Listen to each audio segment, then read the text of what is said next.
And for those who enjoy this channel and would love to support us financially, please feel free to hit that donate link. We'd greatly appreciate it. God bless.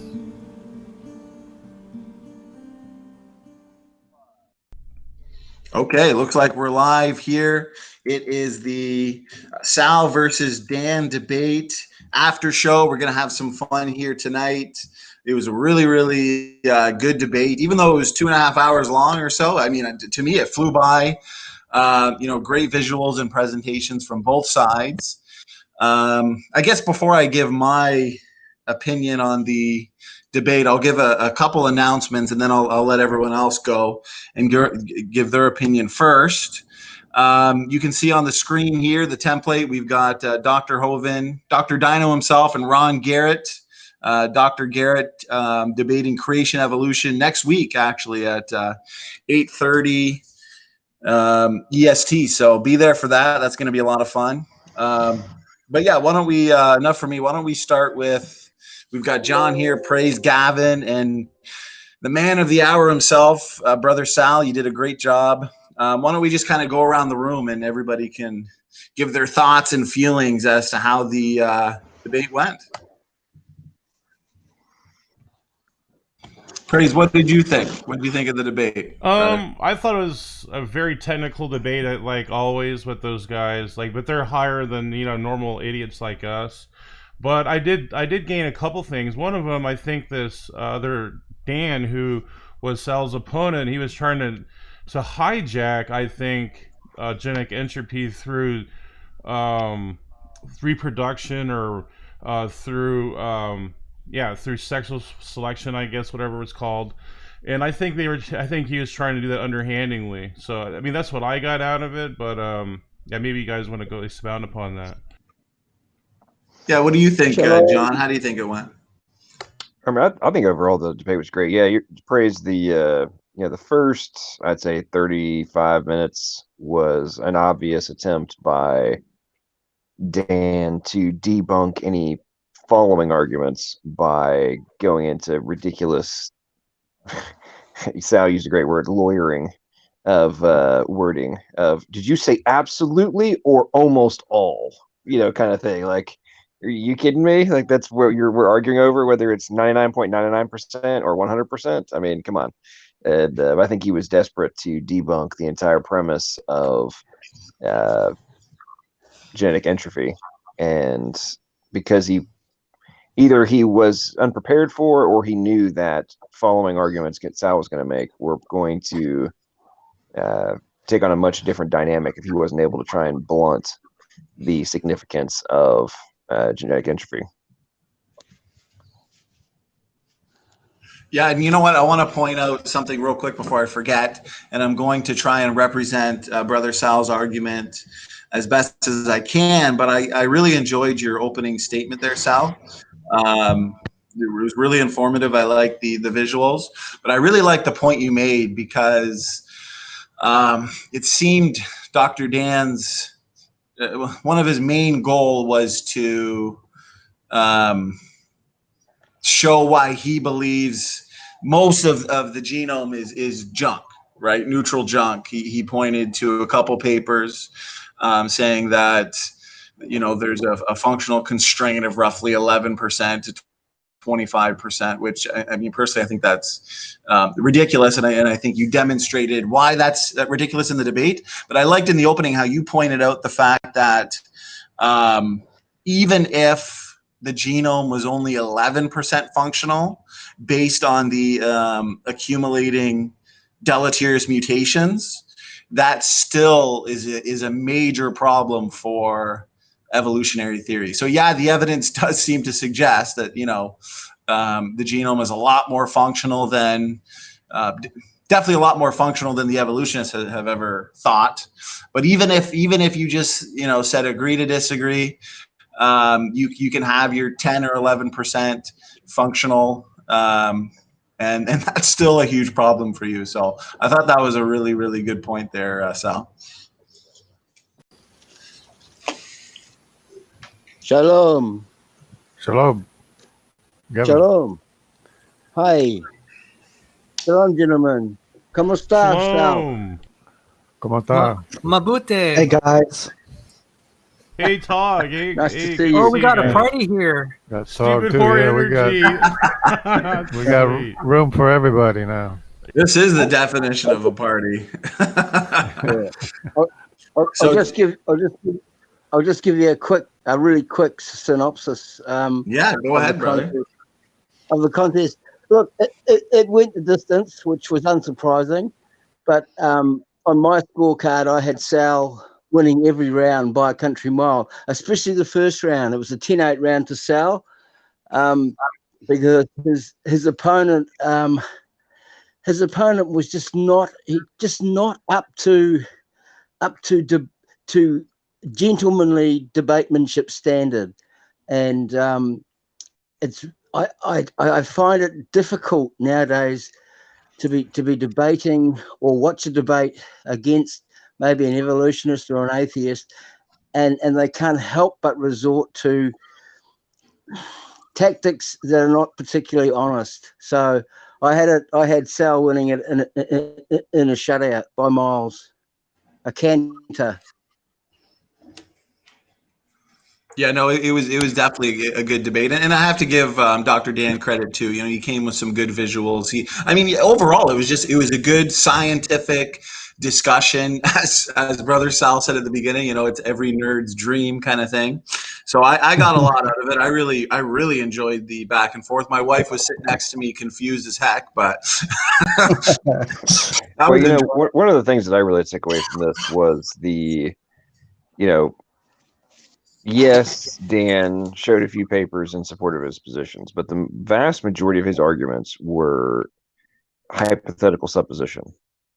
And when Sal would come forth with arguments and data and visuals, I'm talking about from a structural biology perspective, that kind of supported his position and directly countered the position being taken by the traditional Evo Devo perspective, it really created a stark dichotomy between as we like to say, the storytelling ability of evolutionary biology and then the actual science of what is being discovered, what is being recognized, what is being documented, that is just eviscerating their storytelling. And I think tonight there was, especially about 3/4 of the way in, it really started to take to form into a structure of like, yeah, okay, cool. You made up you got these nice little arguments over here, Dan, but then it's being completely annihilated on the other side. And your response is, well, we just don't think that. I mean, if that's your counterpoint, then you got nothing. I'm sorry. Well, especially because Sal was demonstrating, in my opinion, quite sufficiently that the genome is obviously a lot more complex and functional than 11%, right? Because we know that these I've read those papers that he points to, the 2017 one, especially by Dan Grahr, and I mean, right off the bat, they assume universal common descent. When he's doing his numbers and coming to his conclusion there, and he's saying, well, most of the genome, it has to be junk, because if it really is as functional as ENCODE suggests that it is, well, then ape to man evolution is impossible, because every woman would have to have this many kids, for example. But the thing is, he doesn't actually question his basic assumption. Maybe deep time evolution is not true. Maybe the genome's not as old as you think. So it's all based on an assumption, those papers. So I didn't find those arguments to be very convincing, to be honest with you. But real quick, we did get a super chat from Super Whore Energy. Thanks so much. She's putting all her. I think it's stupid whore energy, not super. Stupid whore. Oh, stupid! It's stupid whore. Super. Get it right. Stupid whore. I was wondering if I may interject here. I'm not trying to take away from the show or anything, but I was wondering if I could possibly try to pull Gavin away to talk to him in private, if possible. Oh yeah, if Gavin's okay with that, no problem. And then I'll read the super chat. That's fine. Go ahead and read the super chat. I'll wait for a response for Gavin. Sure. Yeah. So once again, thanks for the super chat. So she says, what do you think about the fact that most of the human genome may not actually be transcribed? What are your thoughts, guys?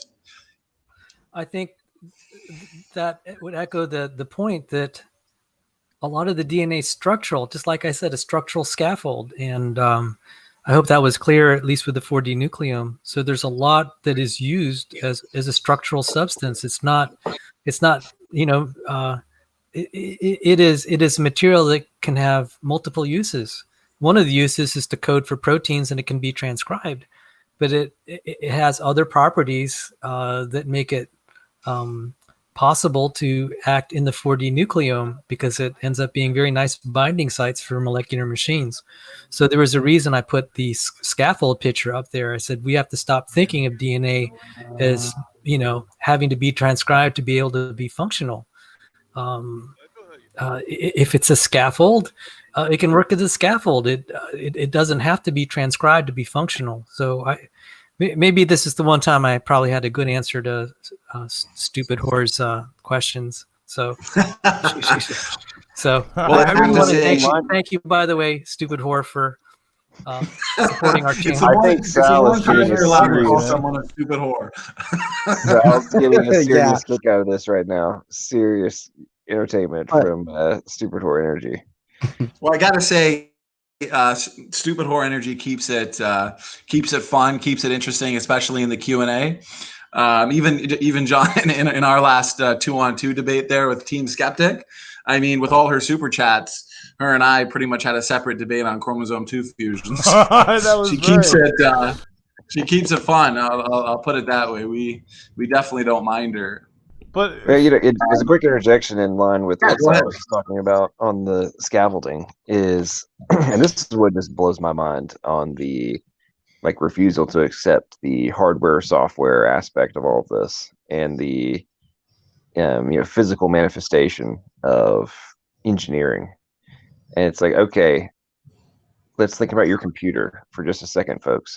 How much of your computer is just the code aspect? Not that much. In terms, the hard drive is not very big in comparison to the totality of your computer. And yet, I don't think that you would argue that somehow the thing would work without all the other parts.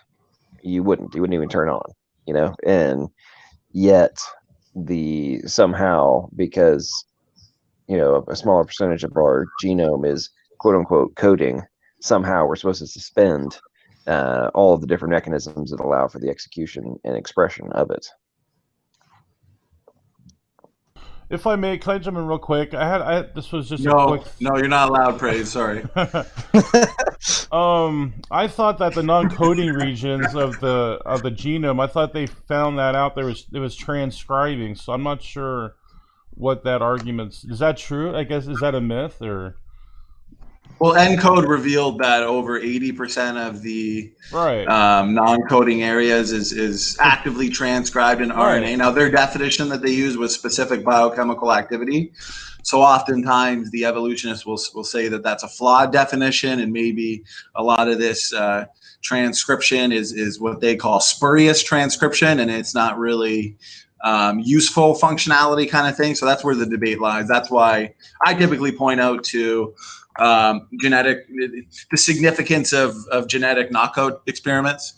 But I would say that ENCODE has at least revealed, that most of the genome is active. It's just tough to say right now because we know so little of DNA language. Okay, go ahead. I was going to say, in line with the some of it being coded, the answer to your question directly is there any portion of it that is being directly coded into proteins? The answer to that is yes. Is all of it?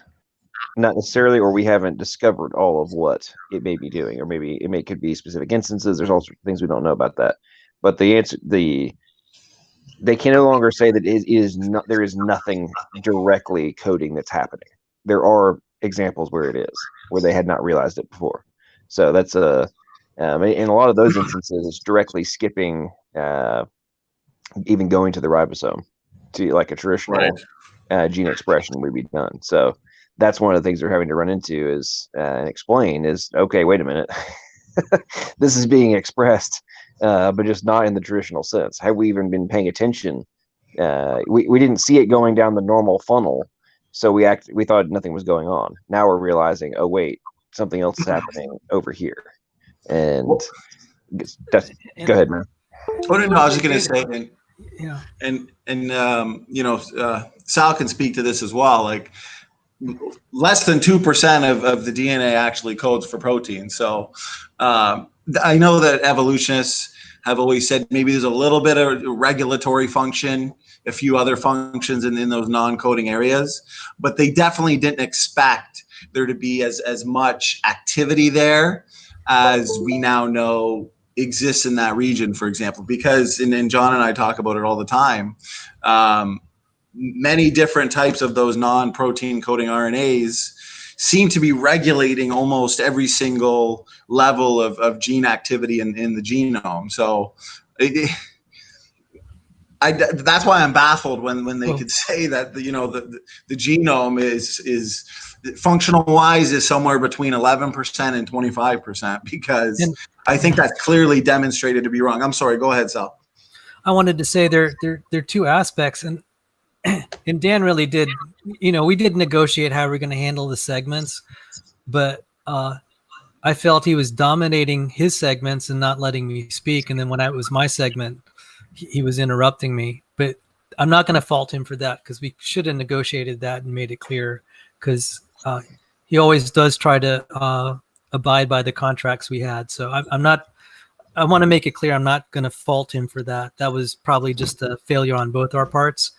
But I really wanted to talk more about, because I didn't get to the part about what happens to this stuff that gets transcribed that doesn't get translated to proteins. Because we're only finding out, like in the last few months, what's going on. Some of these transcribed RNAs are actually inducing structural changes. That's what it's for. That's what it does. It helps set up the 4D nucleome. So these transcribed RNAs, it's like, Larry Moran was saying, it's just junk. It never it's just there. It doesn't even go outside of the nucleus. And that's what a lot of people were saying, that this is just all junk because it doesn't do anything. They don't know that RNA has certain properties. And not only that, it can undergo post-transcriptional modifications. And that's the subject of another NIH big project called the E4 Enabling Exploration of the Eukaryotic Epitranscriptome. They just call it E4 because it's such a long name. It's a lot easier to just call it that. Yeah, so E4, because these things can actually be chemically modified. They're just not plain old RNA transcripts. They can be modified, and then they'll fold. They'll actually be molecular machines too. So these transcribed RNAs that don't go outside the nucleus and don't get translated, they seem to be important for structural. The other thing is the alleles that get translated. And I mentioned this briefly. I said the adenosine to inosine editing. This is like random access memory that gets changed. And I alluded a little bit in the debate. I said 95% of all the A to I editing is done in the alleles. Right. And if we shut that down, we've done this in mice. Thank God we don't do it to humans. The mice start having seizures or they die. So 95% of this is happening in the alleles. If you shut it down, the creature dies. So Dan said, well, how much, no one knows how functional that is. It's just like, well, no one knows. And I said, that's the point. I really, I tried to be as polite as I could. I wanted to say, what the evolutionary biology community has said is it's junk. It was not based on any empirical evidence. The only evidence that they put forward was evolutionary theory would be wrong. So that's why we concocted this idea of junk.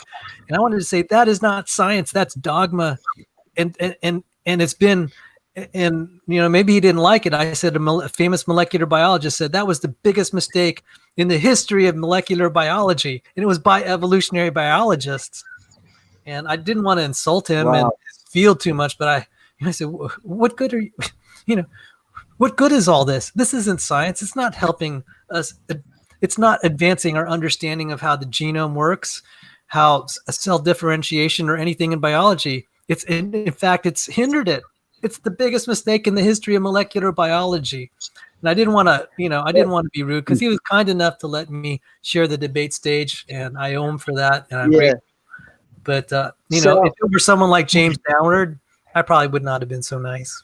Sal, that was great. Sal, that was great that you extended that charitableness and that benevolence towards your interlocutor. Here's a beginner's question, because I'm stuck down the bottom of New Zealand. We know nothing. The so-called junk DNA, the mislabeled junk DNA, without it, we wouldn't have structural biology as we know it. Would that be right? If we didn't have the junk DNA, we would have progressed in medicine faster. That's known because look at, I've talked to people. There's records of people in the NIH that were scared to talk about DNA being functional because it wasn't politically correct. So these people are trying to cure diseases and they can't tell the truth. That's not good. And I think finally the pressure was so bad that we have to start solving problems with heritable diseases and cancer. It's like, we don't care, because a lot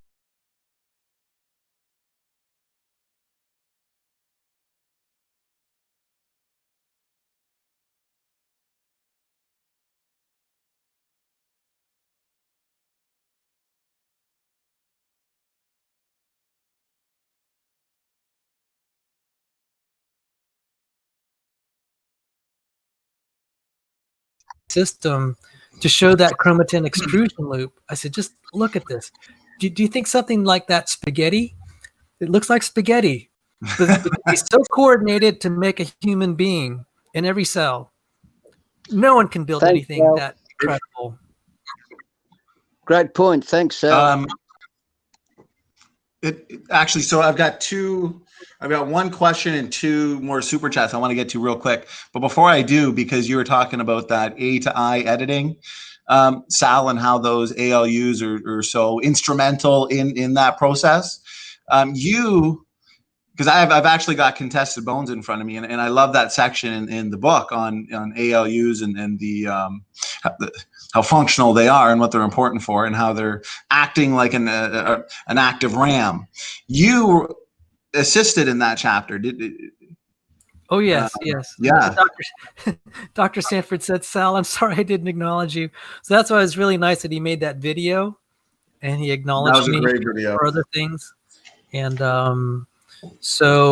yes, I assisted in that. And I have to tell you something. I think Dr. Sanford would be fine with me sharing. When he felt that creationism was the right concept, as I said, he got converted to creationism 10 years after becoming a Christian. He said the one thing that would have really gave him fits was ALUs, these ALU elements. He said that looks like such powerful evidence for evolution. So that was really close to his heart. So I spent a month digging up all that literature. And that's like, John, you've got a tall order. I don't know any of this. I'm an engineer, What do I know? You did a great job. And I found this. I was just like, oh my goodness. And it was really funny. Francisco Ayala, who was one of the most respected evolutionary biologists until he got accused of sexual harassment. Now he's like persona non grata. And a lot of his stuff I'd like to have, but they've purged it from libraries and scrubbed it from the internet because he said some really stupid things now looking in retrospect. And he was criticizing ALUs. He said no designer, no competent designer would build anything like that. So if you have contested bones, maybe you could read that section where I talked about the A to I editing. And yeah, please. So, I guess where would I start? So like right here where it says, secondly, it is now known that ALUs are instrumental in what is called A to I editing. A to I editing refers to editing of RNAs where the adenosines are modified into inosines. This editing is selective and is developmentally regulated, indicating that the ALU RNA sequences are acting like an active RAM, and that information is being modulated through the ALU sequences. And then there was a quote from a PNAS paper or something that. from the Proceedings of the National Academy of Sciences that describes the ADI editing of the Yes, ALUs? that's beautiful. And you contrast it with what Ayala said. I deliberately put that there just to show how stupid evolutionary biologists are. I'm sorry, that was mean, but No, I'm glad you actually put that in there. I wish I so recommend that book. Just read both, and you could see who's the scientist. That the Read- PNAS guys were better. Do you want me to read I'm looking here because you've got a couple. Okay, so just specifically the one about the A to I editing. Yeah, yes. Do that one first, and then we'll hear what Ayala said, just to show you how clueless these evolutionary biologists are. Okay, so this is from the paper in the Proceedings of the National Academy of Sciences. They describe the A to I editing of ALUs. They say these findings bring to mind information storage models as the number of potential editing sites in each ALU containing transcript is high, usually several dozens. The potential for combinatorial encrypted information is enormous. Binary use of A to I in millions of sites in the neural cell transcriptome can be considered equivalent to the zeros and ones used for information storage and processing by computers. Wow. It is tempting to speculate that the more abundant RNA editing found in the human brain may contribute to the more advanced human capabilities, such as memory, learning, and cognition. It's fascinating stuff. This suggestion is consistent with the hypothesis that the advantage of complex organisms lies in the development of a digital programming system based on non-coding RNA signaling. The combinatorial post-transcriptional RNA editing of non-coding sequences may therefore contribute to higher brain functions and may play a role in the evolution of human specialization. I mean, there it is right there, right? And right I couldn't deliver that at the debate. Dan interrupted me. Just like, yeah, this is some of the jewels here that I couldn't get to. So thanks for reading that. Now, that's fascinating. You did a great job on that chapter. Now contrast that with what Ayala said. If you can find the quote, it's just funny. It just shows you how clueless the evolutionary biologists are, and how their reasoning just leads them to the wrong places. And that's why I keep saying, I mean, I'm sorry to be nasty to some of these people, but you guys are just putting out junk. And Ayala was one of the best. Now, if you can find that, otherwise I'll get out my copy and dig it up, or I think I could find it myself on the internet. Is that in the right here in 2010, Francisco Ayala? Okay. Okay. Yep. Go ahead. So he said there are also lots and lots of DNA sequences that are nonsensical. For example, there are about 1 million virtually identical ALU sequences that are each 300 letters, in brackets nucleotides, long and are spread throughout the human genome. Would a function ever be found for these 1 million nearly identical ALU sequences? It seems most unlikely. Isn't that amazing? Perhaps one could attribute the obnoxious presence of the ALU sequences to degenerative biological processes. And now what do we know about these sequences? Oh, that's interesting. So the first one quote you read, was that from before the one that you just read? And let me see if it's got a date here. A paper in Proceedings of the National Academy of Sciences. Let me look in the sources. Do you remember what the date was for that one? I think it's 2010 for that one. Yeah. So while Ayala was spewing this garbage out, he was ignoring the literature and not mentioning it. If you knew about it, shame on him. And if you didn't know about it, shame on him too. Because either way, because he makes him look stupid. But I do have the full Ayala quote. He said, think about it. There are in the human genome about 25,000 genes, but 1 million interspersed ALU sequences, 40 times more ALU sequences than genes. It is as if the editor of signature in the cell would have inserted between every 2 pages of Meyer's book 40 additional pages, each containing the same 300 letters. Likely Meyer would not think of his editor as being intelligent. And then, would function ever be found in these 1 million nearly identical ALU sequences? It seems unlikely. So what does he use to make this inference? Was it any sort of experiment like what is being done by the people that study this? No, it was just his own predisposition, and his thought that this is just stupid. And I wouldn't, that's an argument that a lot of the evolutionary biologists will use. If I were God, I wouldn't do it that way because I'm smarter. Exactly. Yeah. They want to assume the way, how would God do things? Real Well, quick, maybe I'll go essentially, through some of these. Okay, Oh, go ahead. no, we got super chats. Go ahead. Yeah, exactly. I was going to go through those right now. So let's start with George Bond. Thanks for the super chats, guys. We really appreciate it. So, George, thanks so much, brother. He says, because I like you guys and wish I had your energy and persistence. God bless. I just go by coffee. That's how I get my energy. Another one from Super Whore Energy. Stupid. I don't know why I keep saying super. So Stupid Whore Energy. You haven't had enough coffee? Yeah, I guess so. Okay, so she says, just curious. What do you guys think about mechanisms such as endosymbiosis, fusion, gene duplication, etc.? Do you not think these mechanisms have creative power? What do you guys think? Do I think they have creative power? No. Just to answer that question. I mean, when you look at I honestly don't understand why they keep clinging to this whole premise of totally novel function coming from these processes. It makes no sense to me. I'd have to agree with John. Makes no sense to me. I think there can be some accidental endosymbiosis. So if you want to create a monster, it can happen. Perry Marshall, who is not he's not a Darwinist. He's kind of in between an ideist and a Darwin. He cites some experience where there's been some endosymbiosis. I thought that was interesting. Gene duplication is problematic. It can do some creative things. Now, it's been used as a poor explanation for some things that we find in the genome. Gene duplication was explained as used as an explanation for the paralogs, the supposed copies of tubulin that creates microtubules. So you have tubulin alpha, and then what looks like a slightly different copy of tubulin beta.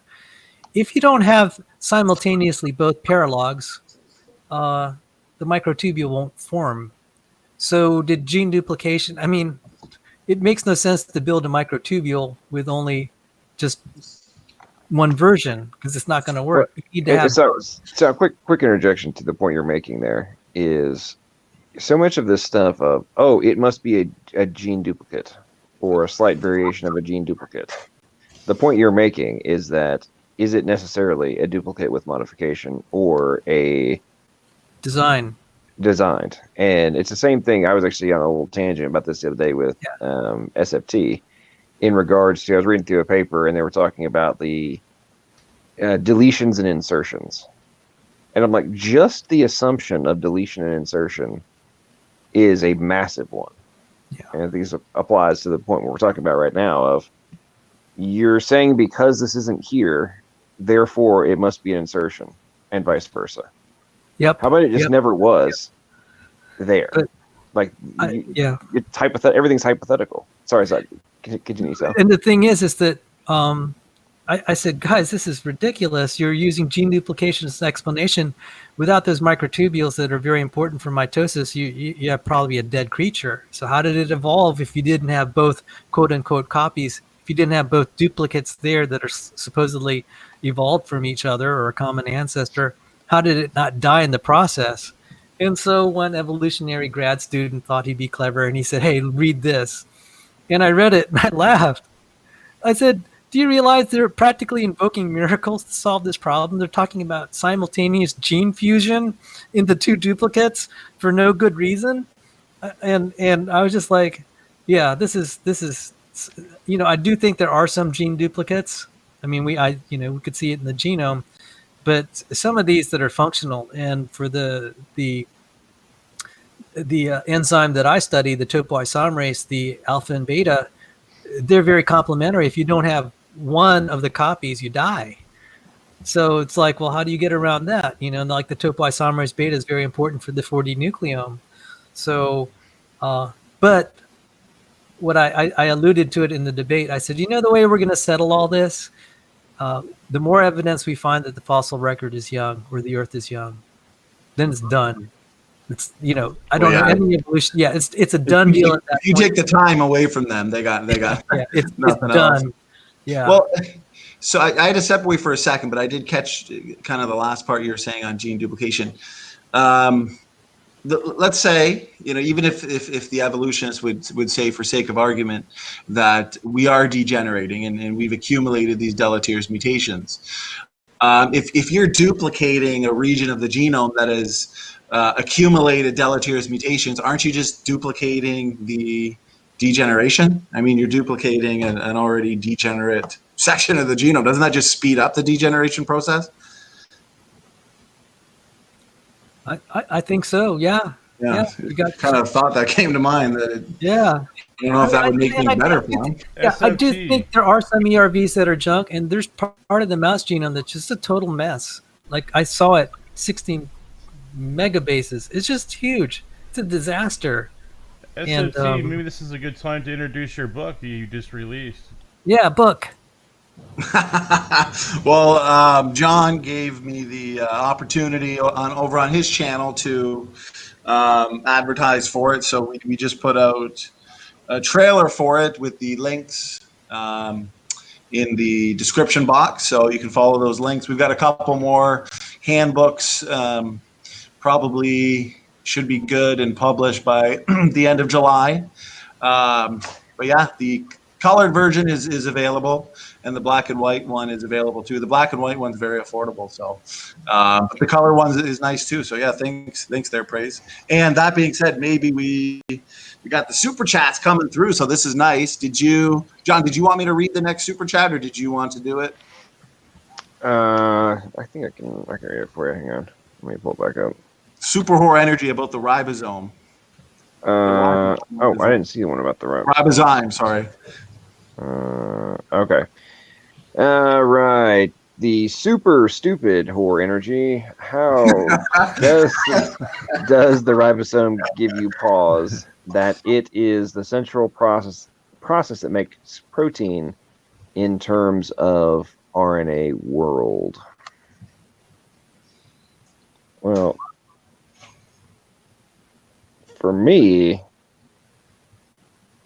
not really, because it doesn't account for the incredible complexity that is required for that. And so, in case you missed the question, we have another one we have two more from, I'm calling her Super Stupid Horror Energy. Does the ribozyme give you pause that it is the central process that makes protein in terms of RNA world? I mean, to be honest, for me, the whole aspect of RNA world is losing all credence and credibility. The more we find out about it, it just gets. I think Stupid Horror was asking, does it give us pause? Does it, as in, if I were an evolutionist or a biogenicist, that would it give me second thoughts? I'd say absolutely, and that's not just me. One of the top genetic engineers, George Church, said, if I were an intelligent design advocate, I'd focus on the she said ribozyme, not ribosome. I'm sorry. Can you repeat the question? I want to answer the question. He's been so kind to help. Okay. It's does the ribozyme give you pause, comma, that it is the central process that makes protein in terms of RNA world? So I assume she's trying to argue about the catalytic effect, I guess is what she's probably trying to. I'll tell you why. And I'm going to cite Origin of Life research.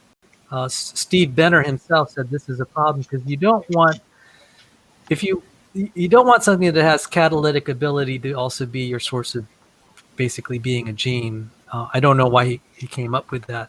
There are other problems with these riboenzymes. It's very easy to make a cleaver than it is to make a duplicator, and that's never covered. There are other problems with this RNA world, but if you have cleavers, versus duplicators, what you end up having is you end up making all these riboenzymes that cut other ribo RNAs to pieces. So it's like the Texas Chainsaw Massacre. And now getting it to the protein world, there are problems. Let's say we're going to try to make a tRNA synthetase, not to mention that it has to have a protein with it. The RNAs, the tRNAs need to have post-transcriptional modifications. Again, this echoes the E4 epitranscriptome. Without that transcription modification, it's not going to get the right fold. And how do you get that transcription there? You need proteins. So I'd say it would give me pause to answer the question directly, a little bit, but that's like that's just like a pebble of a speed bump. It's and you have a tractor trailer. It's like, yeah, it'll give, hypothetically, would give the tractor trailer a little bit of pause, but not much. All right, so we have another one from Super Stupid Horror Energy. Check out Carcinella ruddii, Ruddii. It's a sequenced genome that is somewhere on the path between obligate symbiont and organelle. I guess it's more of a statement than a question. I think that was really interesting, and I want to just advise creationists. There could be symbionts out there that are just freaks. But on the other hand, some of this assertion that it was an endosymbiotic event could also be circular reasoning. I will give you something. I don't know if you knew this. There are some freaky things that have happened. If you're a creationist, I didn't know that it's well accepted that there's this dog parasite that causes tumors. It probably came from a fully functioning dog. And now it's just a parasite that floats around. So we have kind of a macroevolution where we have a multicellular organism giving birth to a parasite. So I'm not writing anything off that, biology can be really quirky. But thank you for that example, Stupid Horror Energy.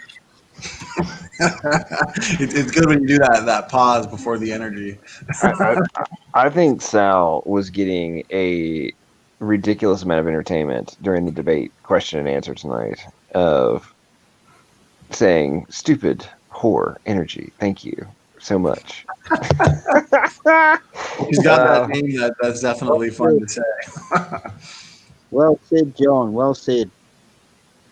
Well, I think that super chats on MDD and over here on SFT are probably one of the only times that all three of those words, and especially the middle word of that name, are used in general conversation by any of us. At least for me, I really don't remember too many times in the last 30 years of my life ever saying "whore" to anybody directly. Especially calling them a stupid whore as well. What's incredible to me, guys, is that she actually pays. She pays to have her name said like that. That's the idea. They want to see us say those words. Well, she's one of our favorites, that's for sure. So thanks for your super chats there.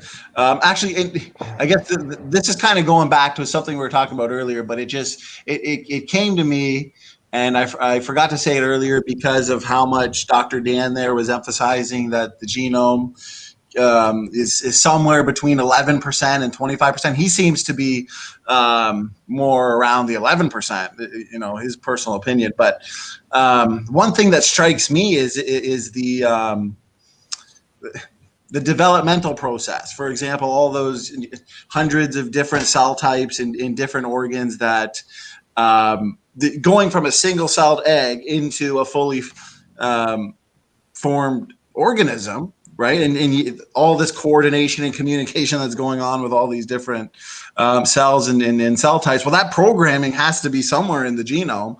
And from a lot of the technical papers I've read and research I've done, a lot of that seems to be in the junk areas.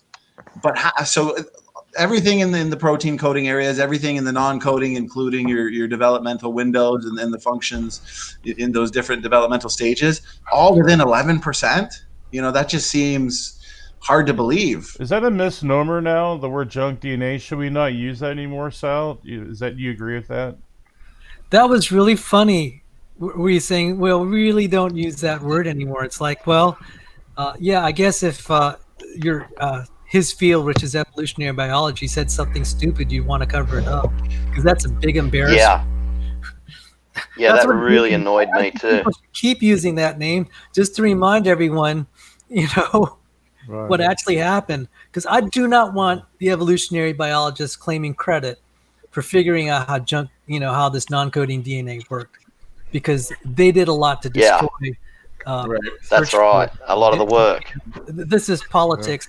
Now that what that does tell me is it's starting to become an embarrassment. They don't want to use that word anymore because that was a big prediction and it failed. Ayala's a good example. Every one of their claims are a big embarrassment. Who coined that word, Sal?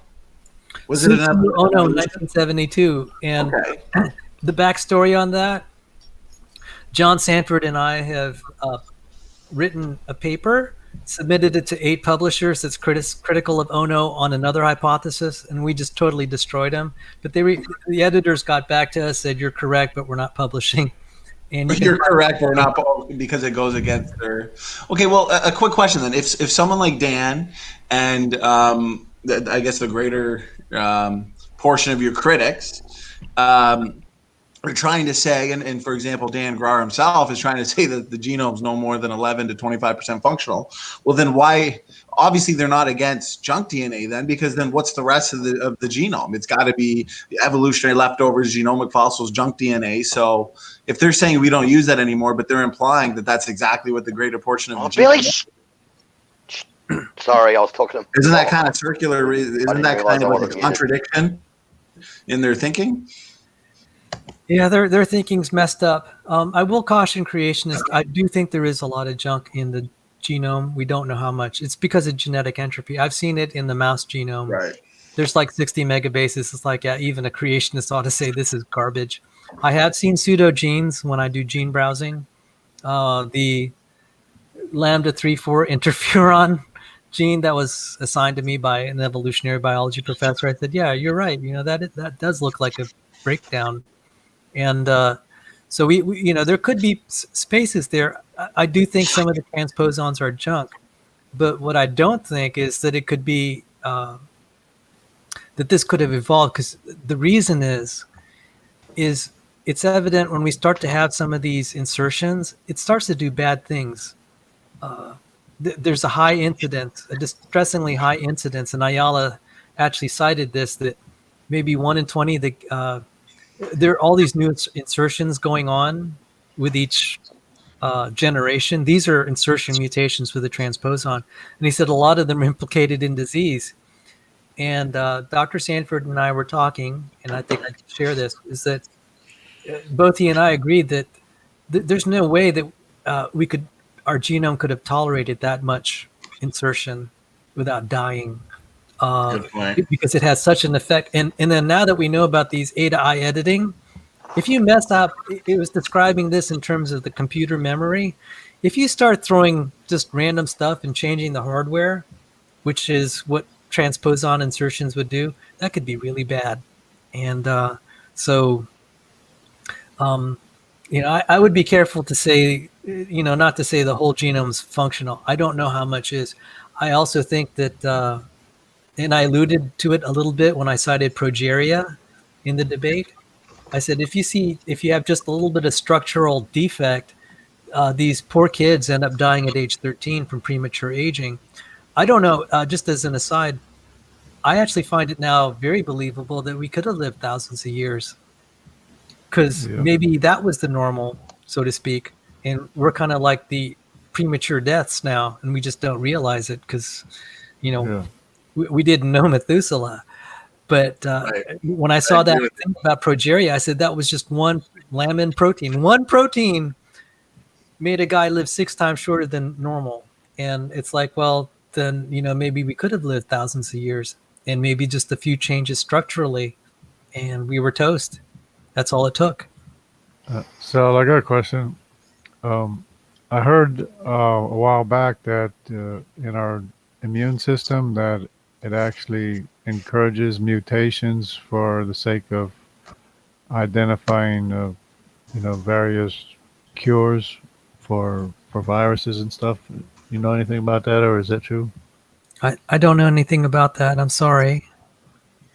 All right, quick insertion, guys. So we've got a couple more super chats. So blessings and peace, warriors, from Smoky Saint. Thank you very much, Smoky, for your super chat.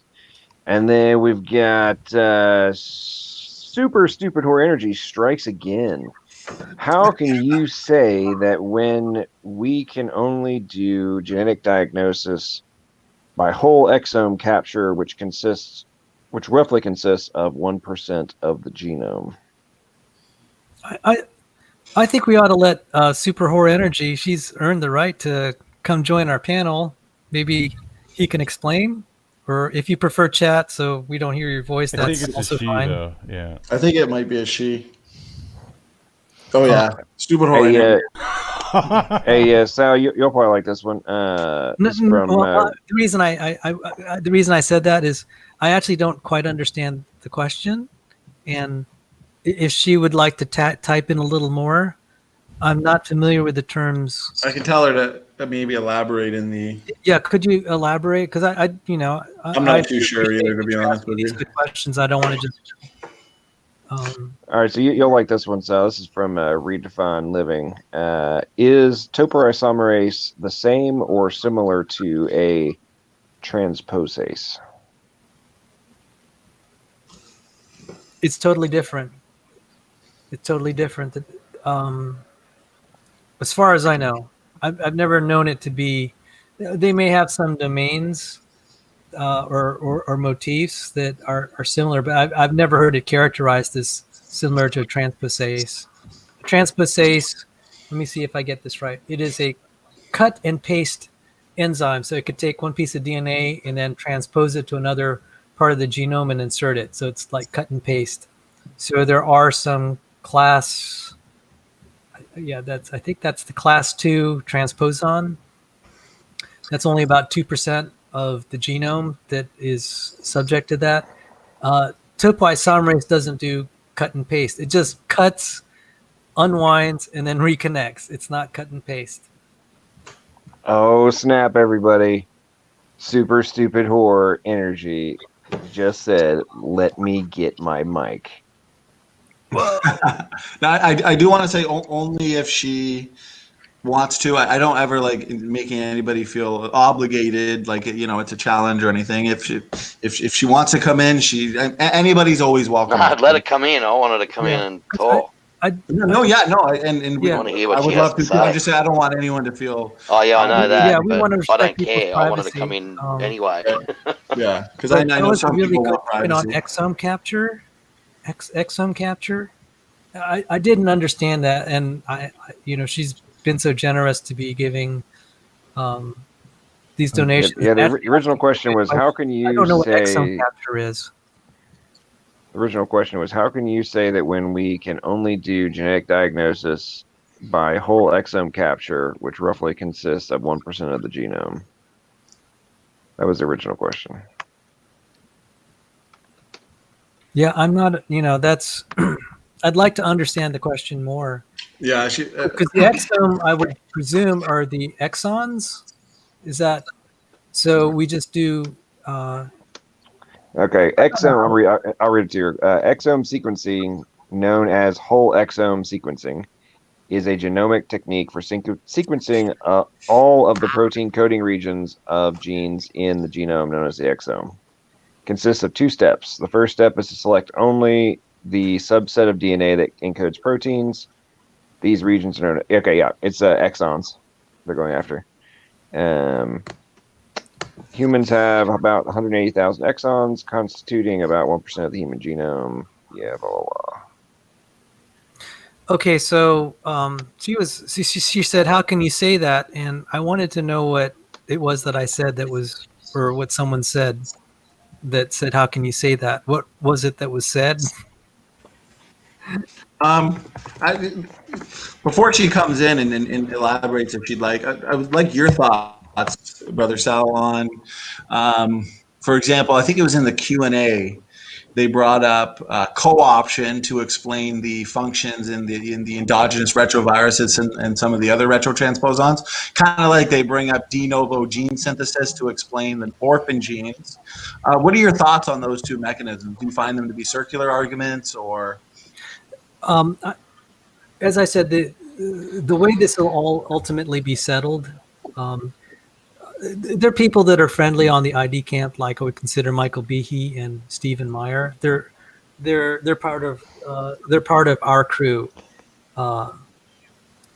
and if the Earth is young, then all of this is settled, and we'll know then that these co-option arguments and this gene duplication, it's all gone. That a lot of explanations, common design. I mean, I know we try to do it by just hammering kind of the genetics. And I'm just like, there's an old saying, and John Maddox will probably appreciate this, is you play the hand you're dealt. And it's like, well, we can't, this isn't probably the best way to try to argue it, is to say that there was no co-option. There could have been. So the best response I could give is, that's why we have people like Nephilim Free, and then professionally people like Steve Austin and Tim Clary, who are doing all the stuff to find that the fossil record is young. We win that argument; it's done. Right. But beyond that, with that said, and as I said, I think I've seen evidence that there's been a lot of junk insertions, like in the mouse genome. It's just horrible. But for the ERVs, I don't know that much. And Dan brought up some points, and I think they had merit. But for the transposons, random insertions, if they're carrying these CTCF binding sites, it's gonna have an effect. Oh, which reminds me, I wanted to share this, and I couldn't, about ERVs. So these are the transcribed ERVs. A paper in, let me give you the date, September 2019. So if this debate happened, like, say, 4 years ago, I wouldn't have the ammunition I had tonight. Transcriptionally active HERVHs, which are human endogenous retroviruses, family H. Transcriptionally active HERV retrotransposons demarcate topologically associating domains in human pluripotent stem cells. So what does that saying? You need these ERVs to make stem cells differentiate. Otherwise, you're toast. So I don't know how you can co-op something if you're dead. Well, the whole aspect of the whole of co-option and adaptation, is the more you touched on this tonight, Sal, of chromatin computation and different aspects of that it's being discovered, and then with neural nets and a variety of there's so many other facets of biological computation that are showing direct parallels to machine learning and artificial intelligence. And I'm like, okay, I don't really see, to me, a lot of the things the evolutionist claims to be proof of their theory. To me, the more we're learning about the computational aspect of biological systems, it seems a lot of these adaptations are purposeful, not random. And it seems to me that the evidence for that is growing by the day as we go down that road in discovery. Can I read from that paper a little bit? Because this is only September 2019. This is just powerful language, and I'm sorry it's technical. It says, here we provide multiple lines of evidence showing that the primate-specific HERVH retroviral elements can delineate TAD boundaries in human pluripotent stem cells. Previous studies suggested that HERVH elements integrated into human genome during primate evolution to regulate human-specific pluripotency by creating novel chimeric transcripts. Oh, by the way, that's circular reasoning right there. That's kind of the not so good part of the paper. It says, however, our findings indicate that HERVH sequences may affect gene regulatory programs by also creating new human pluripotent stem cell specific TAD boundaries that shape the chromatin architecture. Although the cohesin complex is involved in forming long-range chromatin loops at CTFC binding sites, and I showed a video of that, and most TAD boundaries are occupied by CTCF and cohesin complex in mammalian cells. These HERVH-associated TAD boundaries appear to lack canonical CTCF binding motifs in sharp CTFC ChIP-seq peaks, despite retaining cohesin complexes. From our CRISPR-I and ChIP-seq studies, we discovered that HERVH ability to form TAD boundaries is highly dependent on transcription, and more specifically RNA polymerase 2 rather than CTCF, through possibly positioning cohesin complexes. That's saying that these ERVs have to transcribe, and that's how it makes those loops that you saw in the video. It's not just through cohesin. And those loops are very important to be able to differentiate cells. This finding is consistent with recent reports on the role of transcription and polymerases movement in positioning cohesin complexes to create insulation and reshape chromatin structure. Furthermore, this HERVH-mediated TAD boundary forming process appears to potentially affect the regulation of gene transcription upstream but not downstream from HERVH loci, thus providing insight into how HERVH elements may impact gene regulatory networks. I know that was a mouthful, but it's like, you know, what I don't like is these people are just, some of these evolutionary biologists saying this is just all junk, and they've been repeating it.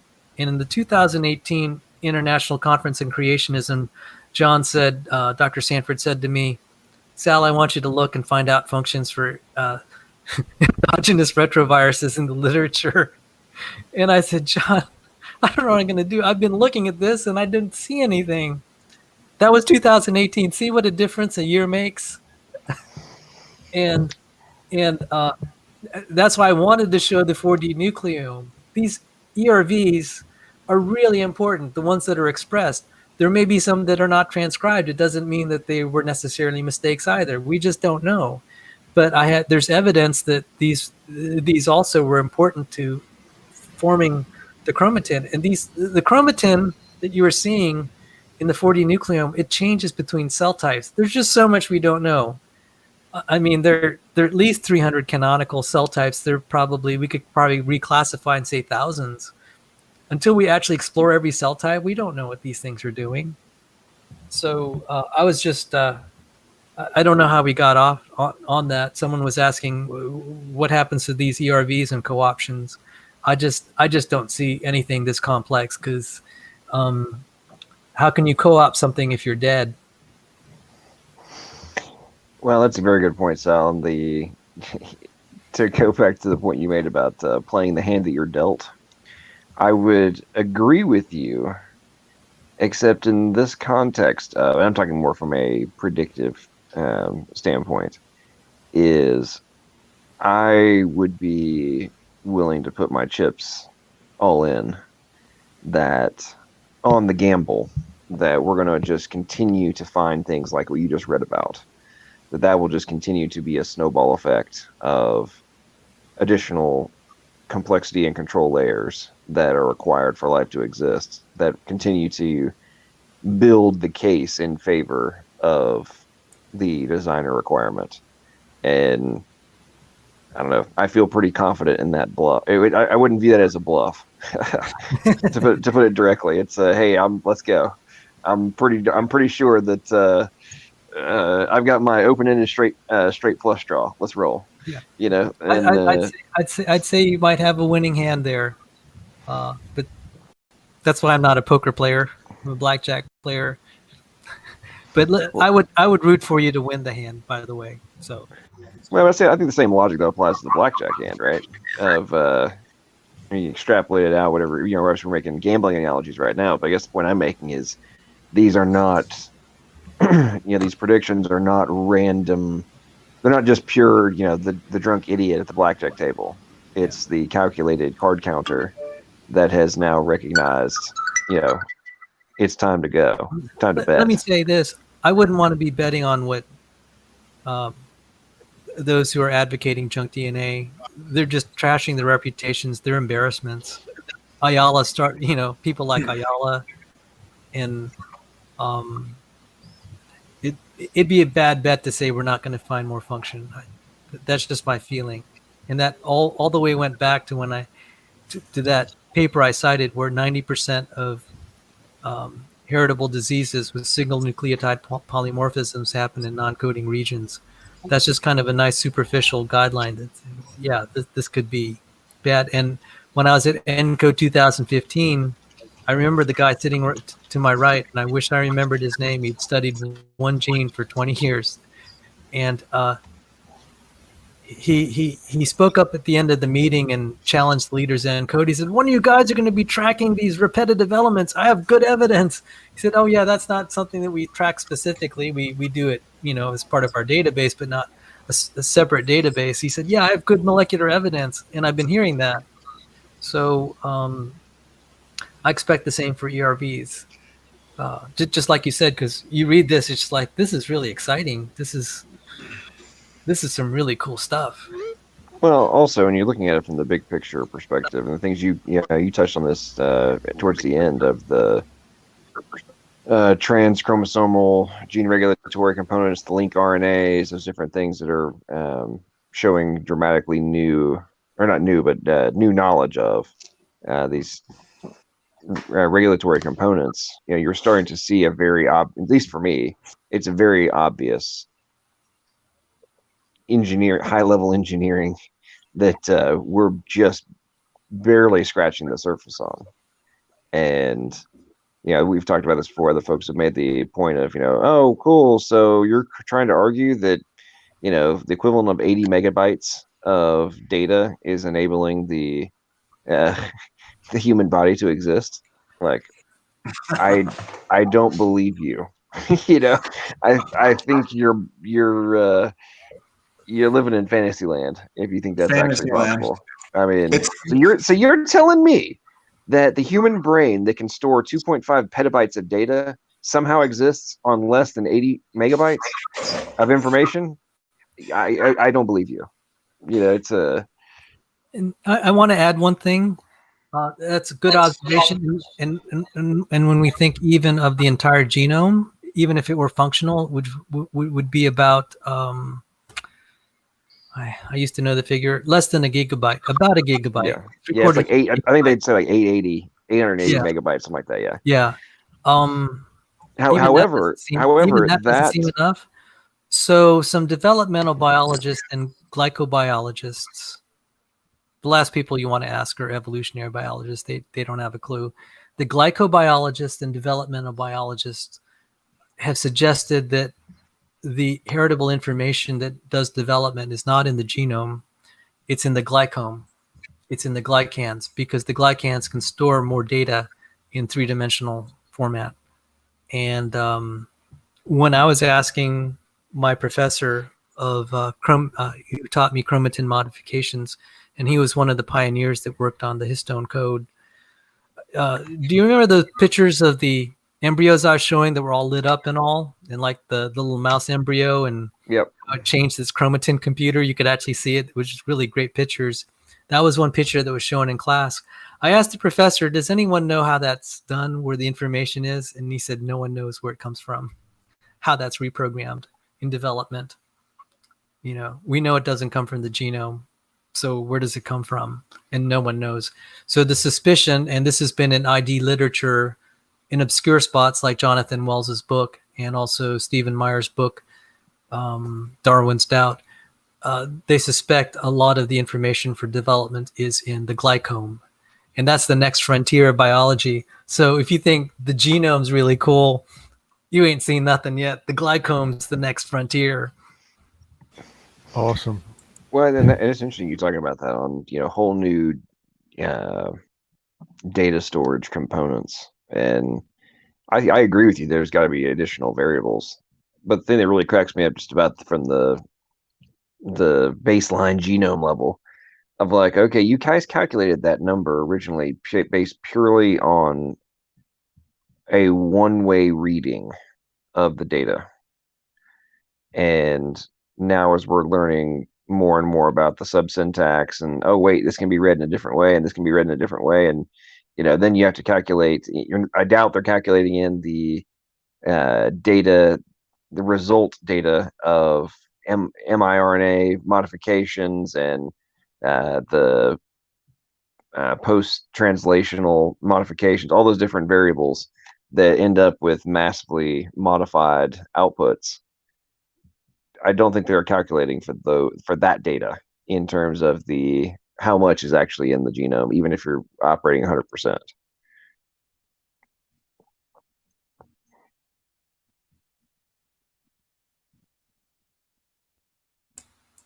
SFT, I know you're tired. I want you to be able to get some sleep. Thanks for all your help. I mean, I'm happy to hang out. I'm energized after this debate. And so he's gone off to bed, I think. I'm not sure. Okay. But I think he's gone off to lie down. So. And he has a debate tomorrow, another one. Yeah. So I mean, we're just here for this. Oh, I wanted to say one thing that I felt. You see, I think the more the creationists learn about biology, like what we talked about tonight, I'd like to teach people this because then they can understand. They can wonder at what God made. And, debates, they're kind of a necessary nuisance to advertise my channel or whatever. But I really want to just keep teaching.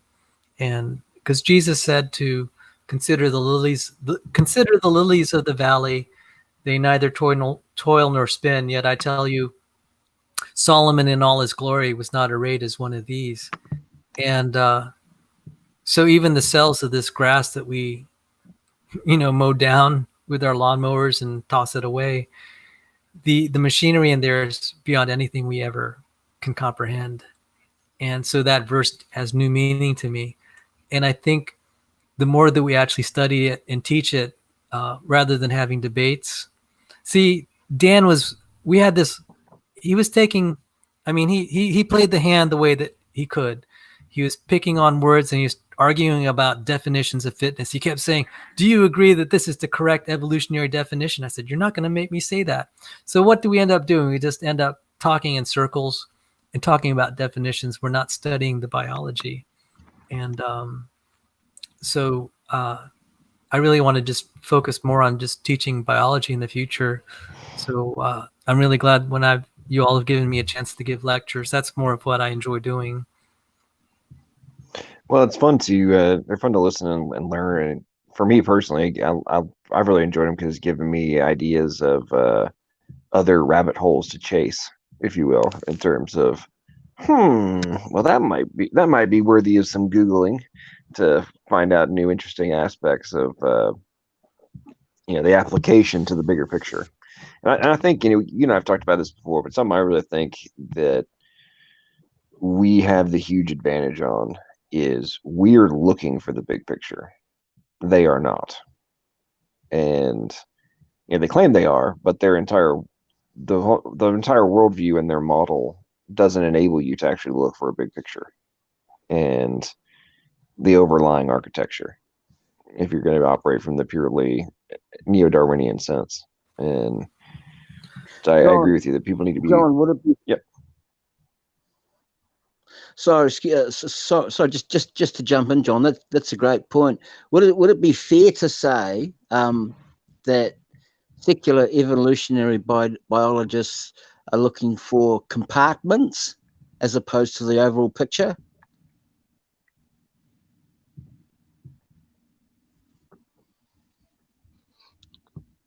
I mean, I think so. I mean, in theory, they're looking for they're trying to find the answers to everything, but they also think they've already found the answer, that it's just, it was evolution. And, they're looking at everything from a bottom up versus a top down. I mean, I don't know how much more of a stark dichotomy you can have, bottom up versus top down. That's Well, it's polar opposite, isn't it? And they're trying to put a crowbar in the creation belief. Pick at it, pry at it, try to pick it Can't think apart. about it. There was something one of the guys, there's something he said that it made me think about something. I can't remember what it was. It was something that I wanted to bring up, and every time I think of it, I forget again. It's bloody terrible. Yeah, anyway, I'll think of it later. Sorry, keep going. Jason, be like me and write it in your diary, then you never forget it. Oh, yeah. No, I've just been running from this to that, and working and things in between, and up and down and around all the time. So I didn't have time, but I caught bits and pieces of the debate and or a few large portions of it. He just, what did he say, that analogy? What did he use? Or something that he used? I can't remember. Anyway, I'll think of it, and then when it comes to me, it'll come to you. Well, guys, I've got to get up in 4.5 hours. I'm gonna have to call it a night. Bill Morgan's in the house. You should come on in and keep all this going, and Brett should keep talking. But I'm gonna have to roll out. Sal, great debate tonight, man. I really enjoyed it. You gave him what for. The only thing I wish you would have done when you were naming all those names was you should have demanded he publicly state whether or not they were wrong. Oh, that would have been bad. That's the only thing I wanted. But you're a nice person, and according to many of my opponents, I am a complete jerk. So that's why we So engaging in those kinds of tactics, although I think it would have been completely fair given the fact that he was attempting to completely dismiss the argument you were making and basically say you were appealing to authority. And I think you should have been like, okay, so should we email them and see if they're wrong and decide, get them to tell us why they're wrong? Yeah. You know why this would have been funny? Because it's like, okay, I guess you could write those people off as being for being peer reviewers of anything he wants to publish in the future. Oops. So, hey, thanks for all your people support, who say that you're... Have a good evening. Thanks a lot, y'all. Y'all have a good one. Later, John. Thanks for coming in, brother. God bless. People that say that you're right, Sal, and then won't publish you because it goes against what they believe is just, it's crazy. That's not science. They talk about science all the time and the made-up mutation rates. I mean, he's talking about predictions and something he said, and that reminded me of what I said to him. All I remember is my response to him. I just said to him, I said, well, tell me, this is what I want. I want an evolutionist to explain to me how they got from the observable mutation rates, which were far too fast for them, for the mtDNA, to the much slower ones. I want to hear a lecture from a PhD evolutionist explaining in great detail how they got those rates, how they slowed them down. I mean, I want him to explain to me about how they added this phylogeny into it and all of this stuff. I mean, all this complicated, stuff. And then basically all it means is they took 12 years to do this.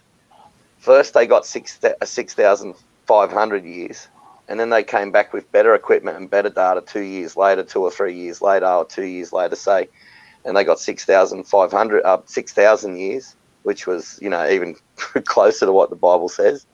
And then they went, we've got to fight. We've got to do something about this. So then they went away for 10 years. And it took them 10 whole years to basically imagine the rates being slower in the past with some complicated mathematical equation, so they can say, well, look, see, there's some evidence that in the past rates were slower, and that matches out. So basically what they did is they just come along and they took them 10 years to do it, and they tweaked the rates with mathematics and here and there until they, they got too high and too low, and then, in between and close, and then they got it just right, and that's what they did. So they basically just took their time and changed everything around to slow the rates down to what they believe they had to have been in the past for evolution to work, to be true. It's basically what they did, because the observable rates that we've got now, it's like, but I want a detailed explanation of how they got observable rates that we observe today, mutation rates, way down slow enough that they could get them back from 6,000 years, what the rates actually say if you count backwards at the speed of the rate today, to slow enough to where they could get them back to 200,000 years or whatever it is. Like I'd like a detailed explanation from an evolutionist on that. And that's one thing I'll bet you any money they do not want to talk about. That's one thing they would not want to talk about, but that's one thing I want to hear. There are other embarrassing things, like especially if you get all animals to. Exactly. I'll be at your place in a couple of We minutes. can hear you.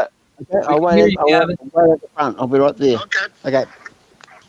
We can hear you, Gav. It's all right. You're not muted, so. He's answering the door.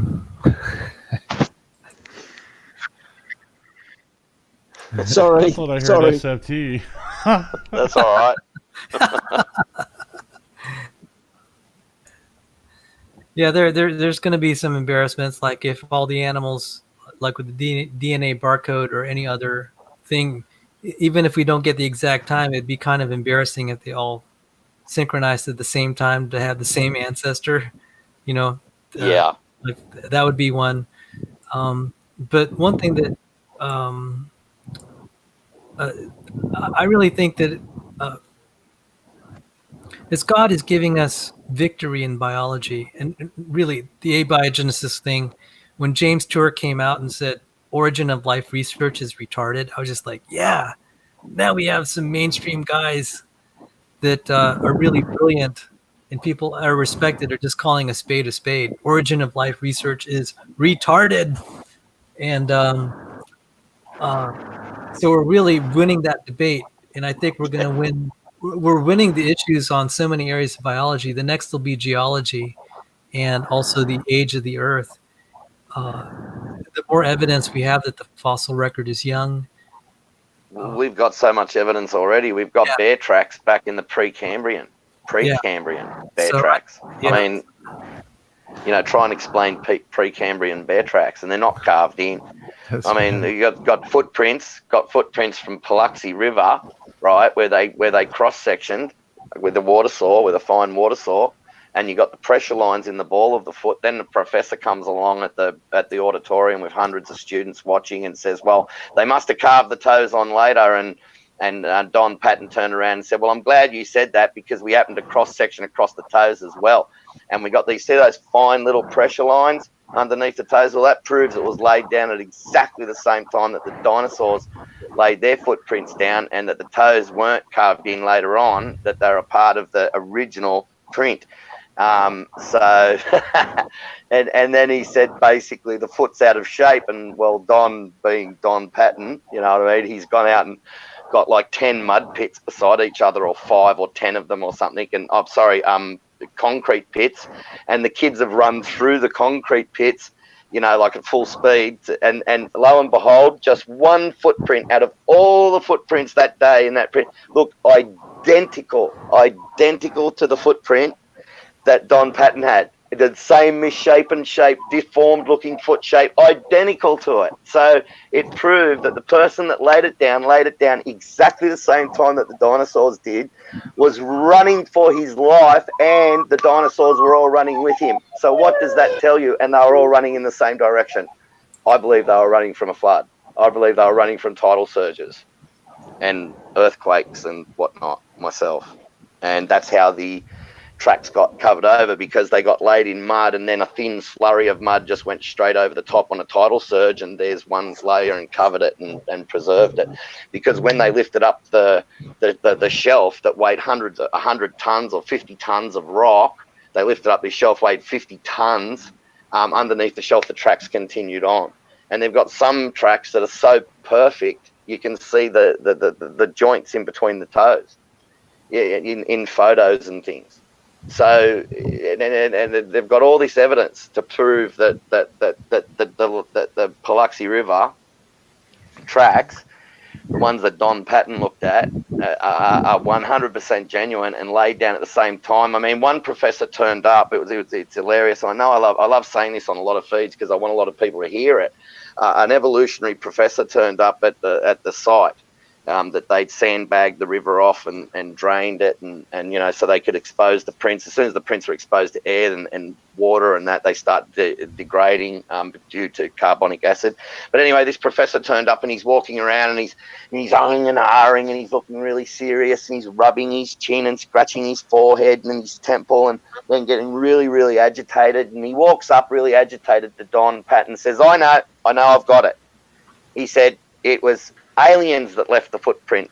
Don Patton snickered and said, well, aliens flew millions of light years, had the technology to fly millions of light years to Earth, and then got out and ran around in the mud with dinosaurs with bare feet, and and something along the lines of, well, maybe, and then another professor said, well, maybe dinosaurs back then, and this is all true, this is all on record, professors saying this, maybe dinosaurs back then had human feet. And Don Patton snickered once again and said, well, maybe it's just as likely that there was people back then with dinosaur feet. You know what I mean?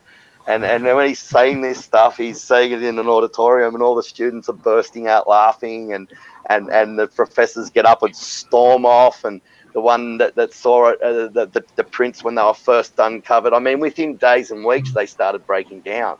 So the images that you see later on, unless you watch that old video of Don Patton's and you see those photos in that video, you're not going to ever see any realistic version of it, and watch him explain it and show you the cut. I'll put the link up later.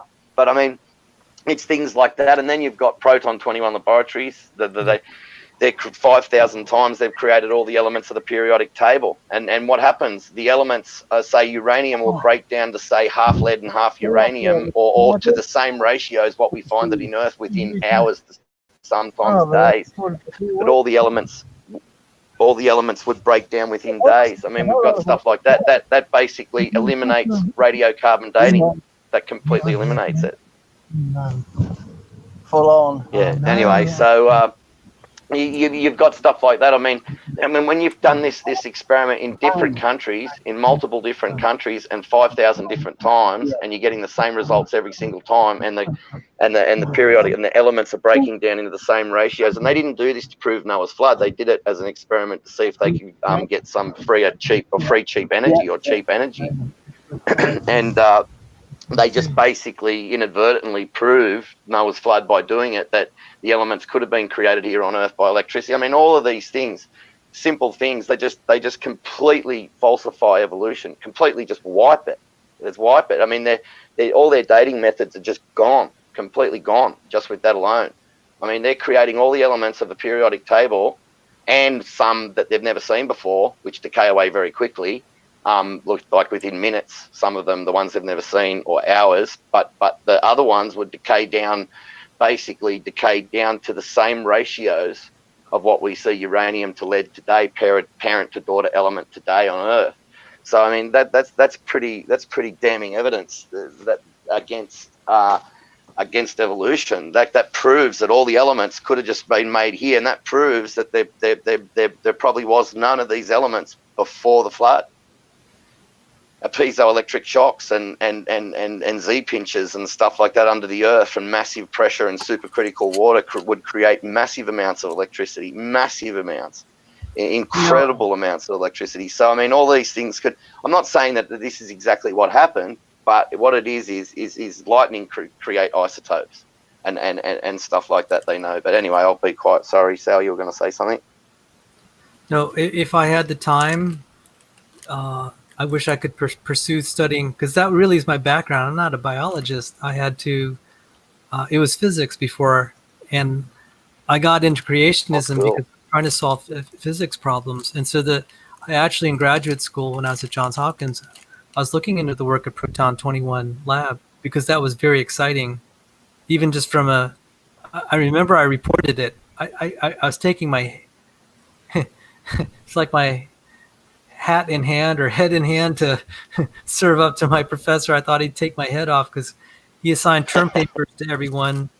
And I picked the topic of nuclear transmutation through chemical processes.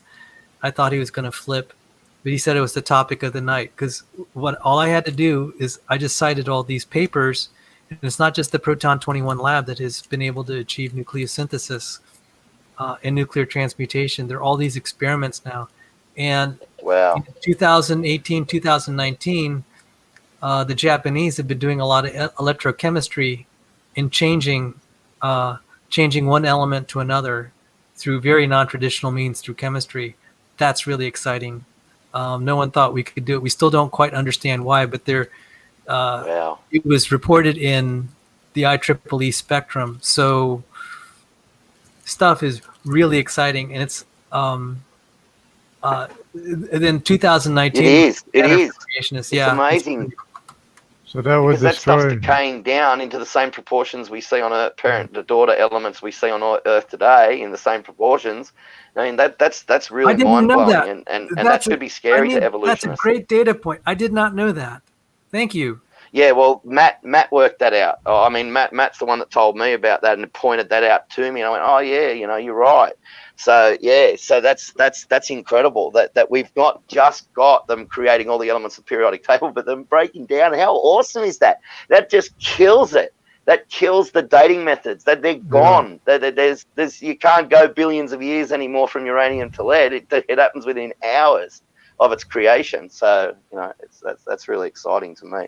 I love shoving that in their faces and giving it to them. Like, it's not nice to say it like that, I suppose. And you know what? What I think will move things is just like what happened with this biology and junk DNA. Do you know that if we didn't have all this biological advancement by the medical community, the evolutionary biologists would have gotten away with something that's not true, something that they just made up to support their theory. The junk DNA came because it wasn't because they had any experimental evidence. Their theory would fall apart without it. And I would say that's garbage science. You're just presuming it's true and you're claiming it's science, but you have no experiments. It's okay if you say that this is just a faith assertion, then it's a religion. It's like, fine, I'm there. We can believe things that maybe are a little bit outside of science, but what they were doing is they're representing this as science, and that's not honest. And that's what I had a problem with. So what happened? God raised up the NIH and the biotech community. The NIH gets $40 billion a year. And then the glycobiology community is getting like 22 billion, the epigenetic, you just name all the pharma and biotech. It's big. Right. I'm glad they're doing a lot of work in epigenetics. Yeah. And so what's happening is when we really needed the data, God granted to us in this 21st century. There was a need, and we started finding data that would destroy evolutionary theory because people wouldn't pay to specifically destroy evolutionary theory. There had to be another reason. So I think with this whole thing with the nuclear transmutation, there's lots of need for that too, because we have a lot of radiation that needs remediation. So the stuff that the Proton 21 laboratory is doing is very important. Plus, there is still interest in being able to have lower energy fusion reactions. So we don't know where this is going. So even if we don't build a fusion reactor, we might have all the research we need to show some of what. Yeah. So I'm just feeling and they're putting out more energy than they put in. too, right? I mean, how does that work? Because you'd know more about that than me. Like, they put in a certain amount of energy and they get more out. Do they get more out in the sense that they create these elements and that takes an enormous amount? That's more energy They're coming not out able to than get, going in, or yeah. The problem is they're able to affect the transmutations, and they're not able to get more out than they put in. And that's not totally bad if you think about it, because otherwise, if that were happening, our Earth probably would have exploded when we were having all these nuclear reactions happening. Yeah. So it's kind of good that it was finite. So so these transmutation reactions that are happening, there's still more energy needed. So just for those who are not familiar with kind of the theory of this, we think, at least the hydroplate theory version of YEC, is that all the tectonic ability created a lot of electricity from piezoelectric effect, and that's a known effect. That's basic science. We don't know what would happen when you have that much electricity, but that's what Proton 21 suggested. When you have that much electricity, you're going to create nuclear reactions, and that's been confirmed. And not just the Proton 21 lab, but there have been other experiments all the way back in the 30s. So there were, I had a nice bibliography that I had like 50 references from my term paper so I could save my grade in solid state physics. And I got through I got a B. You know, I was in danger of getting a C, and I didn't want to get that because I didn't get along with the way the professor conducted the class. But he gave me a B, and I think the reason was because my term paper on nuclear transmutation. I had a bibliography. There were all these experiments that involved things like exploding wires, where you just pump enough electricity through a wire, you're going to change the atoms into other elements. It was really cool. Yeah, it would be.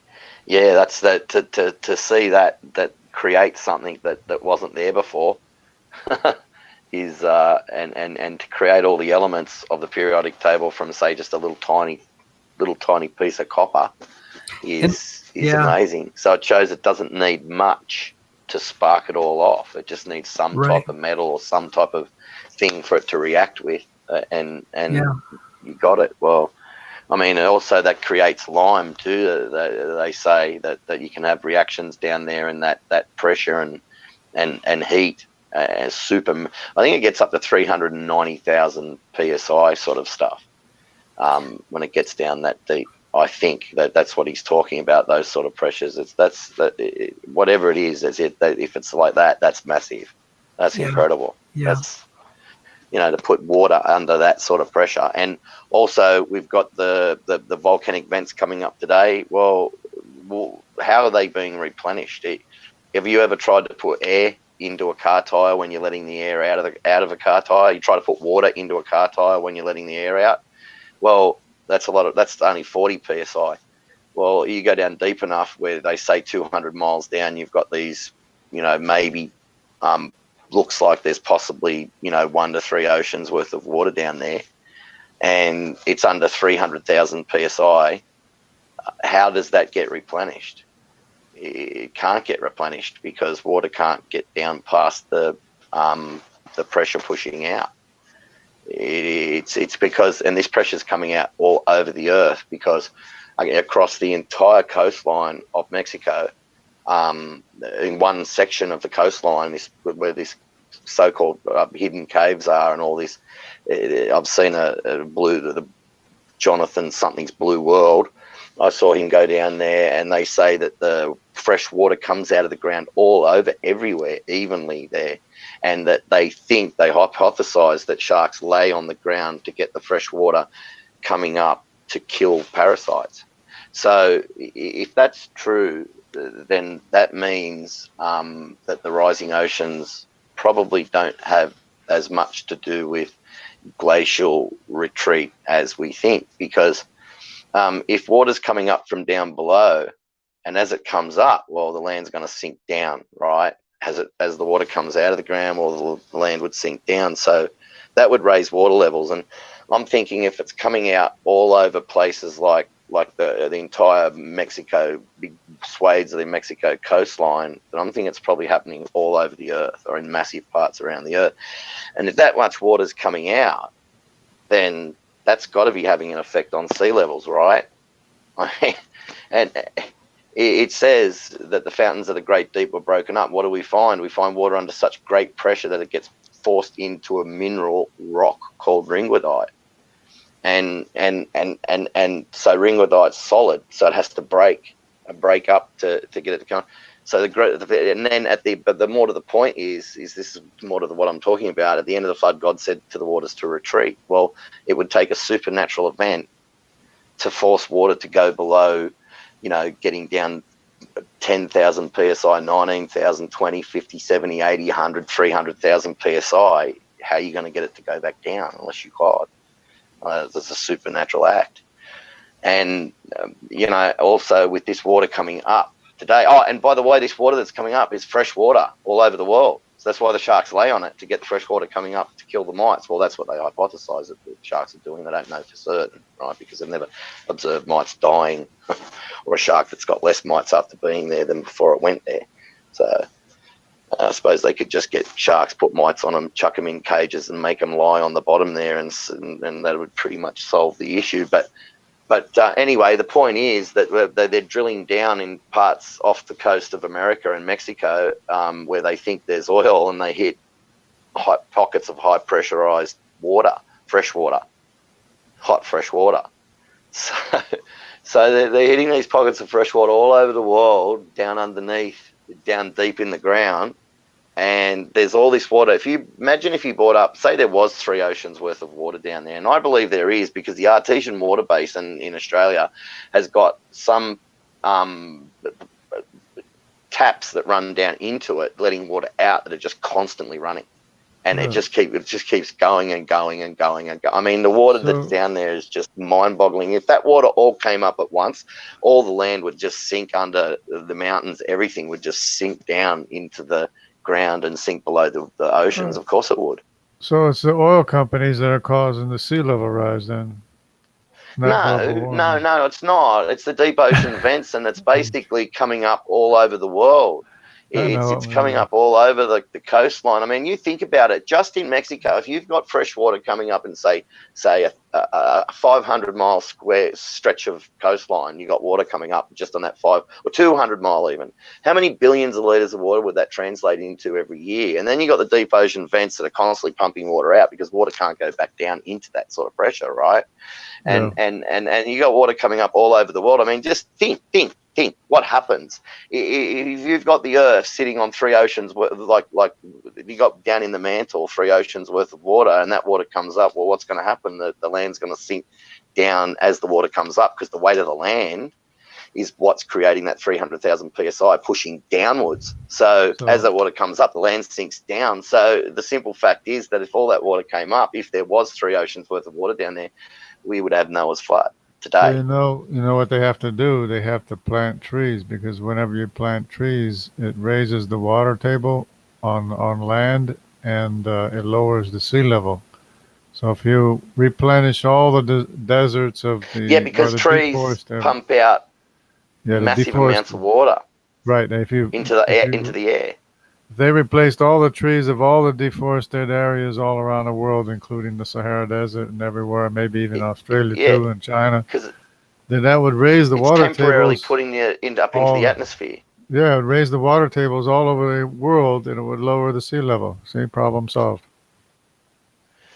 Yeah, well, not really, because I mean, if it is what they're saying is what the evolutionists say is there could be 1 to 3 oceans, could be 1 to 3 oceans. What we've got on all the oceans on Earth today, all the 7 oceans, which are all connected on this Earth's ocean today, we've got 1 to 3 times that amount, 200 miles beneath our feet. So what I'm saying is, if that was down there, if they're correct. Right, because they've got a little piece of ringwoodite to sort of back their theory. They've got a little bit of evidence.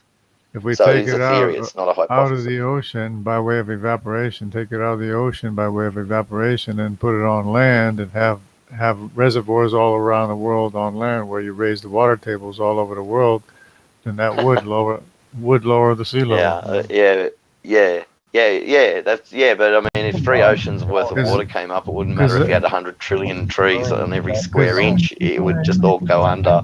Because every time they have a big storm in Australia, they say it lowers the sea level. Yeah, it probably does. I agree with you, because most of the water that goes up into the clouds comes from the ocean, evaporates up into mist, and then gets up there and hits a bit of dust, and the dust causes a water droplet to form, and then it causes it to rain. Yeah.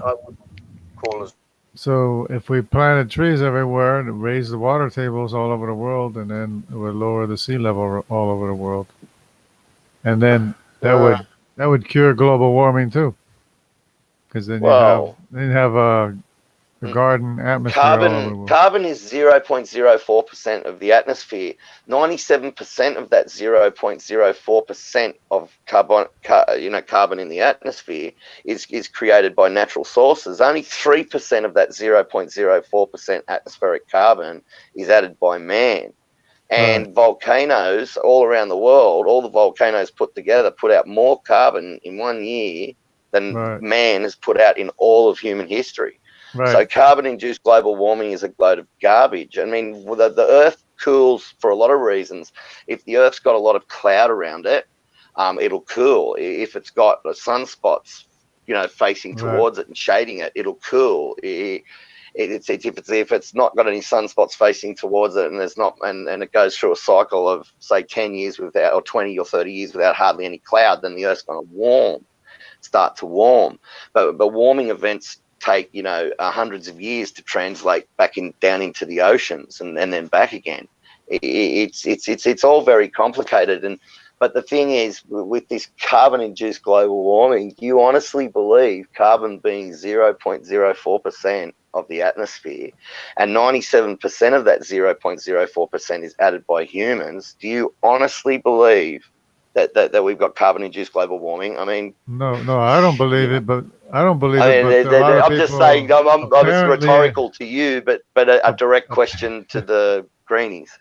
Apparently, a lot of people do, but I'm just saying, if they care about global warming or warming of any kind, they should be planting trees and reclaiming deforested areas all over the world, and that would raise the water tables all over the world and lower the sea level, and you'd have fresh water. So, a while back they were complaining, we're not going to have enough fresh water for everybody to drink. Well, plant trees, raise the water, raise the water tables, and then everybody have fresh water to drink. Everybody have fresh water to drink, and it would lower the sea levels and I take care honestly of believe the human race is mutating that bad. They'll be gone in a few years. They'll be gone in 1,000 years. Or I believe John Sanford is 100% right when he says that we'll be gone. In 1,000 or 1,500 years, complete extinction. I believe him. I'm just watching the mutations and diseases that are coming into the, just crazy. I mean, the new one, 6,000 every 6 months or something. Or every there is a 3 months. verse in the Bible that God is faithful entering the world population. God is faithful to 1,000 generations or something like that. And we've only had 150 generations, so we got a ways to go. I mean, if that's the case. But there's always those things in the Bible that taken with something else in the Bible that means something completely different. That doesn't mean that we're going to go through 1,000 generations guaranteed either. Right. I know the Bible well enough to know that when it says something like that, that's not a guarantee. Right. Because God doesn't give guarantees in a fallen, broken world. It will only give you guarantees when it's restored. He is faithful to us through all our generations. That's all. Yeah. Oh yeah, if we stay faithful to Him too. Yeah. Yeah, that's right. But with this, there's something else that really grabs my imagination, and I would like an evolutionist. I'd love to hear Lawrence Krauss talk about atoms. Like how they formed and where he believes they come from and how they hold together and why certain configurations of atoms create certain things and not other things. And energy, yeah. And why are the atoms? Well, they've got pictures of atoms. You can look at an actual photo of platinum atoms. Yeah. I can't remember what sort of camera they use. Just Google or Bing. I like to say Bing these days. Bing search platinum atoms, and But then why? hit the images and go But and have a why look. are atoms the basis for life? Why are atoms essential working parts Yeah, inside of us? Why do we have to have 17 different elements inside of us in order for us to exist, for life to exist? But no, yeah. those are essential working parts inside of Funny, us. copper's poisonous to us, but we need copper to survive. I know, Right, and there's lots of things like that. right. Yeah. So And copper is something that would have been here probably from the very beginning. So when they use copper in Proton 21 laboratories to, as the catalyst for the creation of all the elements of the periodic table, then I think then that's probably something that we need to think about as well, because I mean copper is essential to a human life. So it must mean copper was an original created thing, which means that how much copper was on Earth and in what quantities, and so those elements could have been created. And there's something about the heat effect that we didn't mention.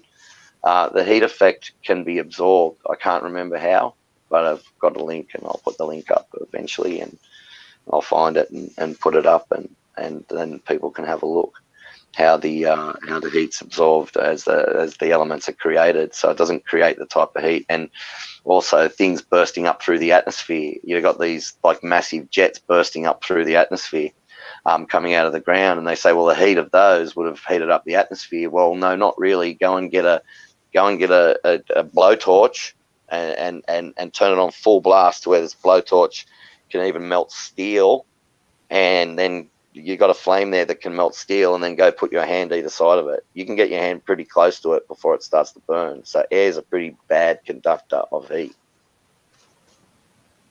yeah, and there's also additional elements that are beneficial to life, even though they're And not it's also essential. going up into the atmosphere, freezing, coming back down as cooling, super cooled ice, Yeah, which is magnetic, I think, once ice hits a certain temperature. But anyway, whatever. But this super cooled ice comes down 270 below. This is going to cool things down, so it it's came not going down in the to heat things poles. up. So. Came down in the poles too, I think, where the ice became glaciers in the poles. And then, There's another theory that you could say that when God made the water go back down, that the water was down enough where there was already land bridges without a very long ice age. You wouldn't need a long ice age. You know what I mean? yeah. Anyway, don't worry. I don't That's think the another. ice age was that long, anyways. I think it was like 100 years. No, they or say so. that's about 100 to 200 years. Yeah, And because it needs to be a long time for the animals to be able to disperse and use the land bridges and stuff. But I believe that God could have originally told the water to go back down, and as we see the water coming up today, which I suspect is coming up like that all over the earth, not just in Mexico, in those particular places, or it's happening, or there's a lot of water coming up through the ground and coming back up from pressure below, and the earth sinking down. So I'm thinking that maybe when God originally told the water to go back down, maybe there wasn't as much, and it's been coming up for thousands of years ever since, and slowly flooding the land again. Who knows? I mean, he said he'd never flood the land. He's going to come back way before it floods again. But, yeah. I mean, you got to really think about that. There's a lot of water coming up from underneath, and they're blaming, the glaciers are melting. It's the glaciers. Yeah. I'm not so sure it's glaciers are as big a problem as what they say. It's a bit like carbon being 0.04% of the atmosphere. So. Yeah. Well, they have to plant trees so they can get some of the water back on land. Is what they got to do. Yeah. Yes, because you plant trees, say, in the centre of Australia, and where there's now desert, and they'll grab that artesian water and they'll find places and they'll grow and they'll pump it up out of the ground up into the atmosphere, which creates rain, and they'll create rain. Yeah. And so that's true. And then once it starts off, the ecosystem kicks off. It'll be like raining all through the centre of Australia and raining wet forest tropical hot wet forest instead of Instead of the dry heat. dead. Instead of Oh, all mate. that heat. When I was there, I was camping about 50 k's outside Tennant Creek, 50 kilometers. We just had a and man, it was $250 53 super degrees. chat. That was insane. Huh? Oh yes, $150 sorry. super chat. Yep. $250 super check. There we go. Daily coconuts and a bit of thanks for creation video for kids that he made. There you go.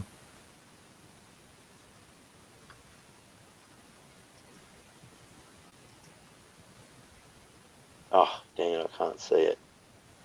Hang on. Got a real chatty laptop, so. So Daily what? coconuts and as a bit for Raw Matt's daily coconuts, and as a bit of thanks for creation video for kids that he made. Oh, okay. Coconuts.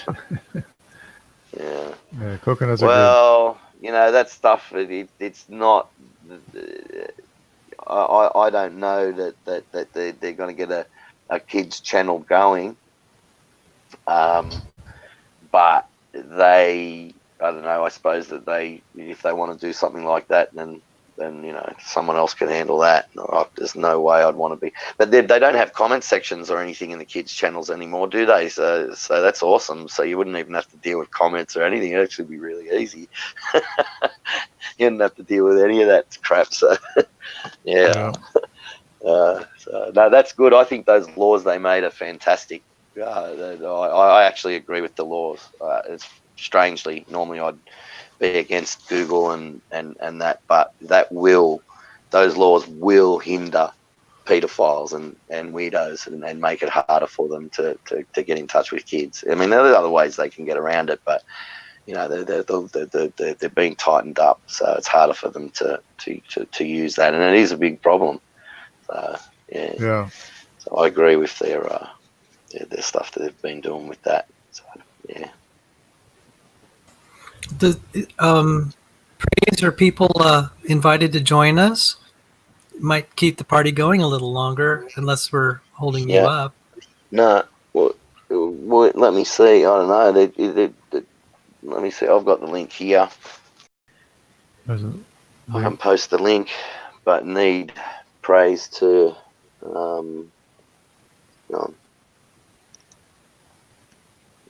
Getting the link isn't a problem.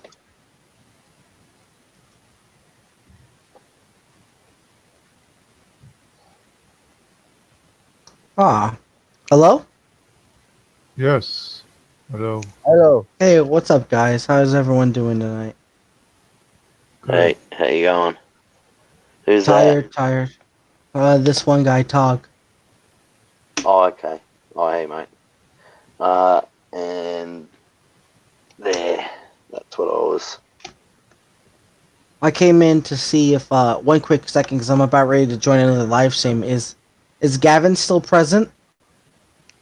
Yeah, I see him in the live here. stream. Gavin, I just I'm still here.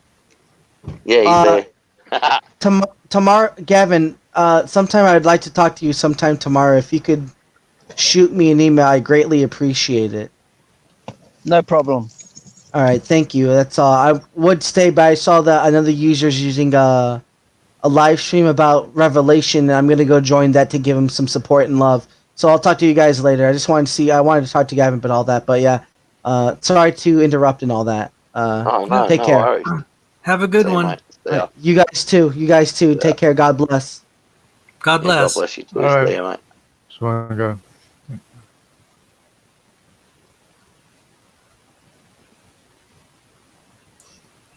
Oh, yes. All right.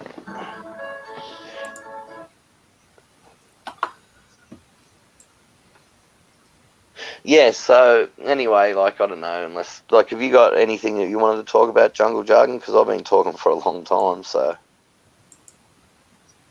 Well, Gary.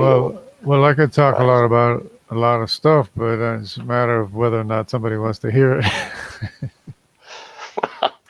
Well, they don't like it, they can always voice their disapproval in the comment section, as they always do. Yeah. And if I'm watching, I'll always, if messages get automatically hidden by Google and I see them, I usually let them through, unless they're just outright "you're dead" or something like that. Like threats. Yeah, If there's threats in there, "you're gone," or "I'm going to get you, you bastard," or something 'Cause like that, then yeah, I'll delete that. But pretty much anything else, I'd let it through. So Because I do have a little bit different belief as far as the breaking up of the continents, but that's another thing. Wait, go ahead, Gavin. yeah. I was just going to say, Jungle, if you want to share something, go for it, brother, because I could listen to you read the telephone book. Yeah,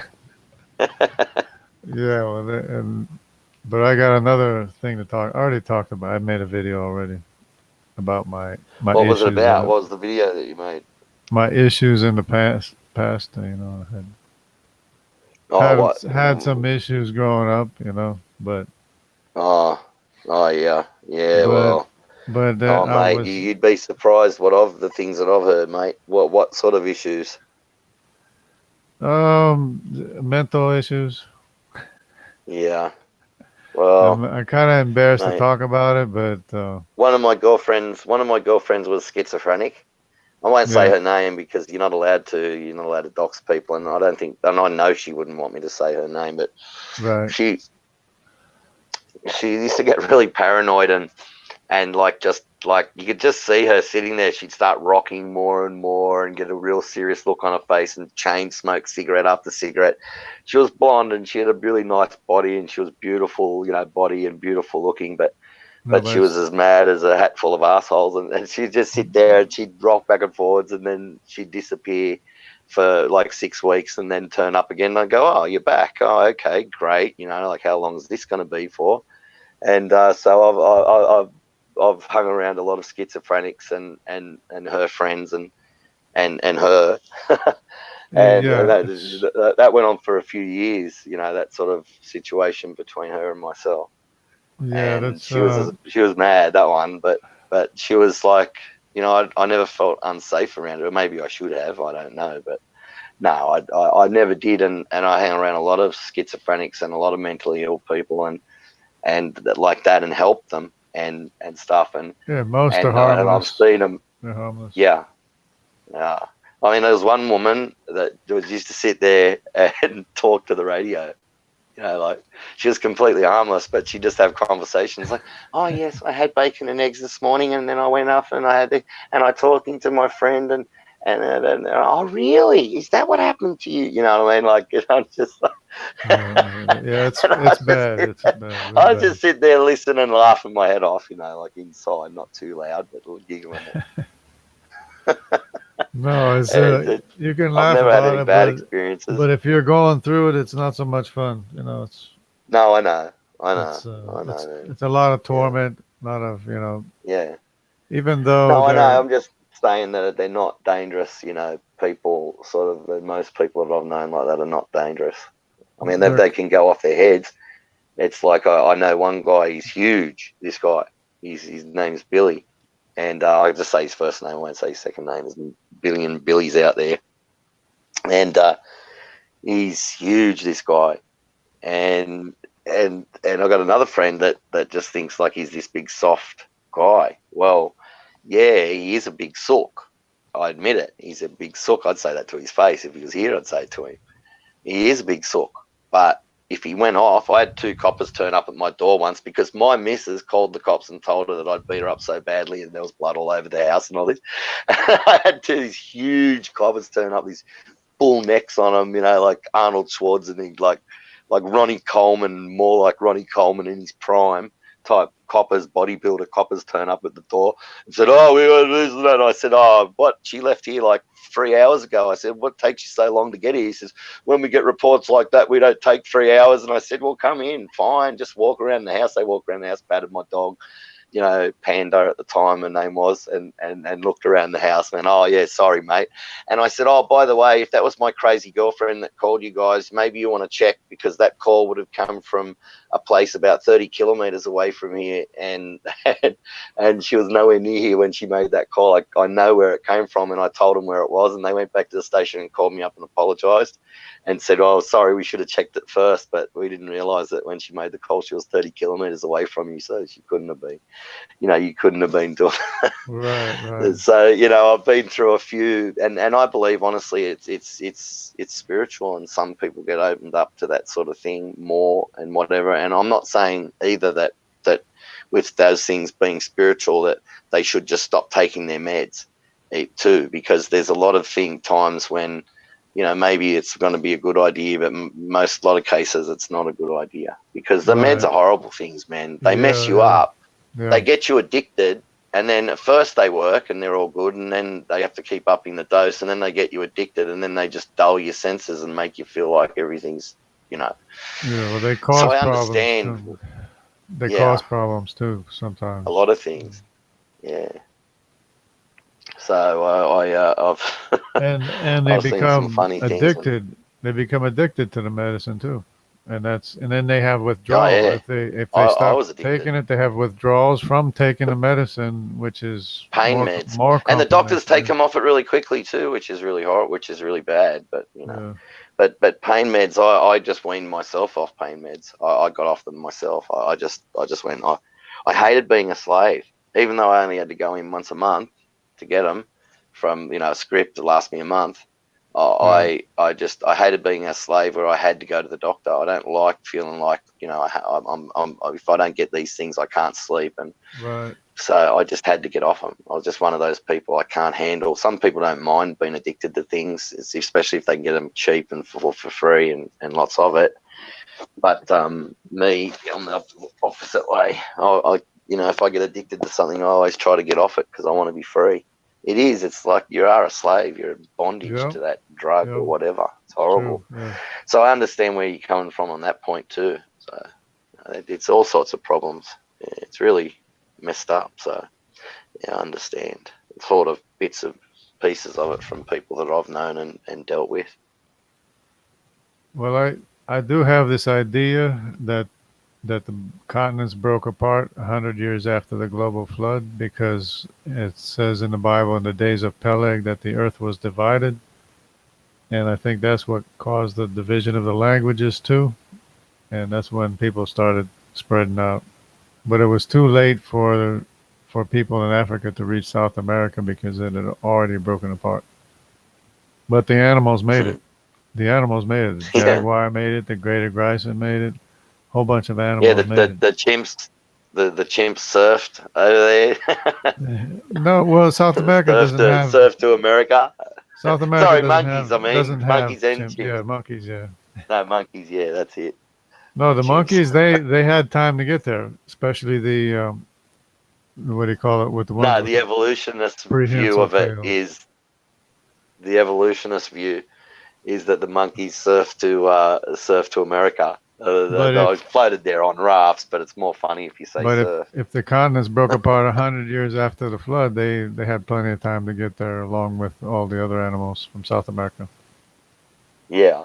Oh yeah. It's. Hey, look. There's just that. The only thing I go on Walt Brown is he made so many predictions that were really specific predictions and really tough ones. Not just broad spectrum ones. Like we predict we're going to find a half fish, half amphibian looking creature, and we'll find whatever we find, we're going to imagine what it is and tell everybody that's it. Yeah. Anyway, we dug in a certain place.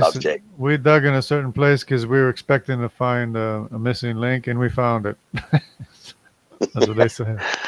Yeah, we found a fish. I mean, like you look at some of those deep sea fish, like. I said, what are the chances of that? We knew where to dig, and we dug, and there it was.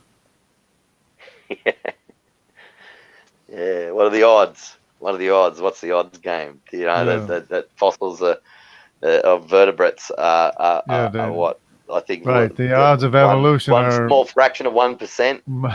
the odds of evolution are much higher than that. That's for sure. Much less than that. Yeah, Or much less. well, much less. Much. I mean, it's a higher odds to get it. Yeah.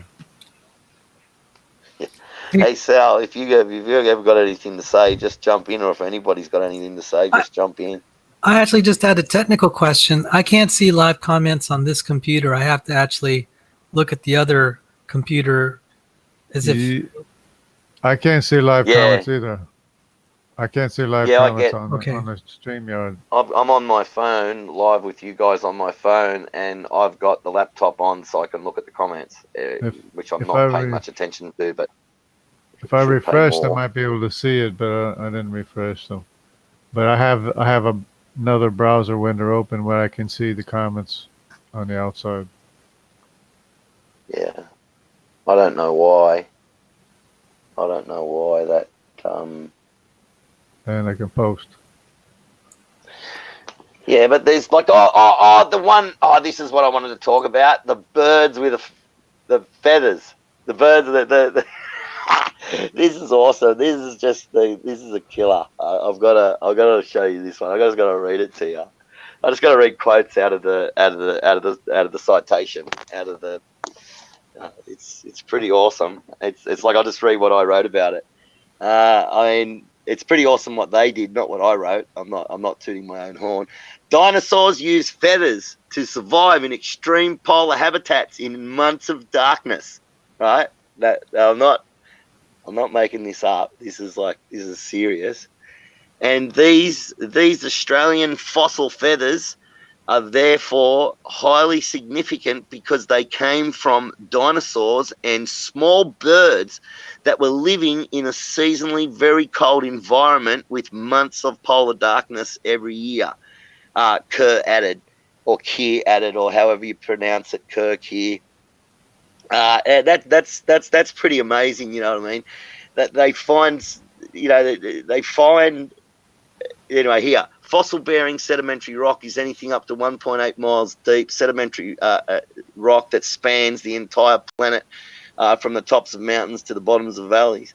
And then they go on, and then here we go. Fossil bird expert Patricia Vickers, Rice of Monash University and Swinburne University of Technology in Australia, said the feathers are preserved in incredible detail, adding that they're even tiny filament-like structures. In other words, the like the Velcro-like things that hold on, to flight feathers to keep them, so the flight feathers can break apart and then just be reformed again by preening them or running your finger across them. So these are advanced flight feathers that they're talking about, right?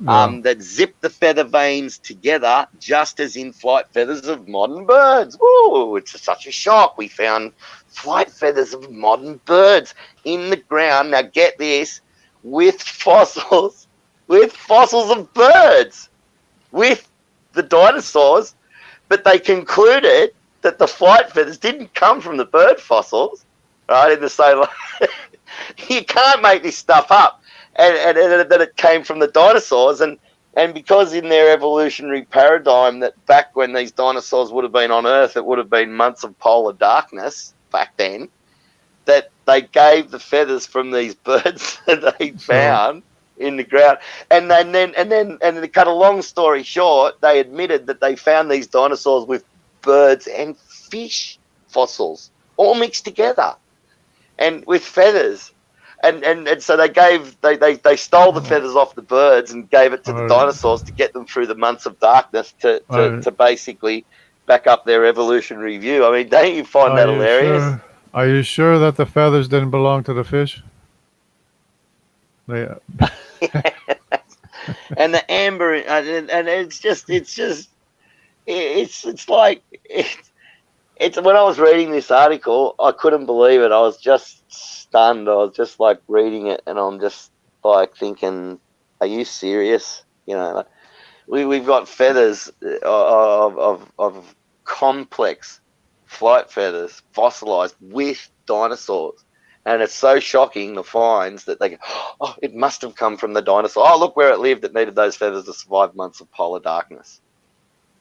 A reptile had feathers to survive months of polar dark. I mean, okay, like the next evolutionist that says we believe in fairy tales, I'm going to say that, you know, you're the But one the that thing believes in is, they're fairy talking tales, buddy. about, they're actually talking about the fossils that were already buried there that happened to be in the South Pole when Antarctica, when Antarctica was connected to Australia before the breakup, and then there was glaciers, and then there was a breakup, and then they found the fossils.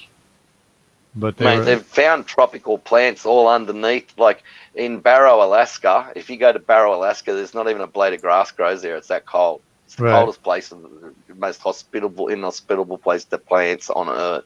There's not even a blade of grass in Barrow, Alaska, growing naturally out of the ground. It's that bad there. There's nothing, and littered beneath the soil, for however many hundreds of meters deep, is tropical plants, hundreds Yeah. of meters deep. There's so many logs from In tropical the forests ice, yeah, that they're just bugs. coming up, but they're coming up all the time, and they're still able for the Eskimos. Well, they hate being called Eskimos, but too bad, because I'm not politically correct. And the Eskimos use it for wood. They burn it for wood. You know what I mean? It's like, well, Inuit. Okay, it's standing for Truth Channel. I'll call them Inuit. Inuit, So but they use it. that's the North Pole, though. That's the North Pole, right? Yeah. Yeah.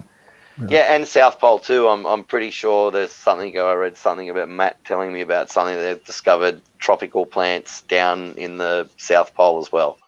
Pretty sure, but I'll check that one out and Yeah, I'll both get back to you on that one. North Pole and South Pole, they have plants and bugs and all kind of crazy stuff. Trees. In the North Pole, they have trees and all kind of stuff. And the South Pole, they got moss and bugs and plants. They're digging out of ice cores all the time. And that would have been from after the global flood, if it's in the ice core. Because that's You're on gonna top. say something, Sal? That would be on top of the sediments. No, I just wanted to see if anyone was going to try to join the party here on our panel. So what's this about StreamYard having 10 people? Did they change what the yeah. Oh, did they? Yeah. Oh, cool. Yeah, So they you can have put more 10, people. Great. I can post the link again in the Yeah, they can have more people.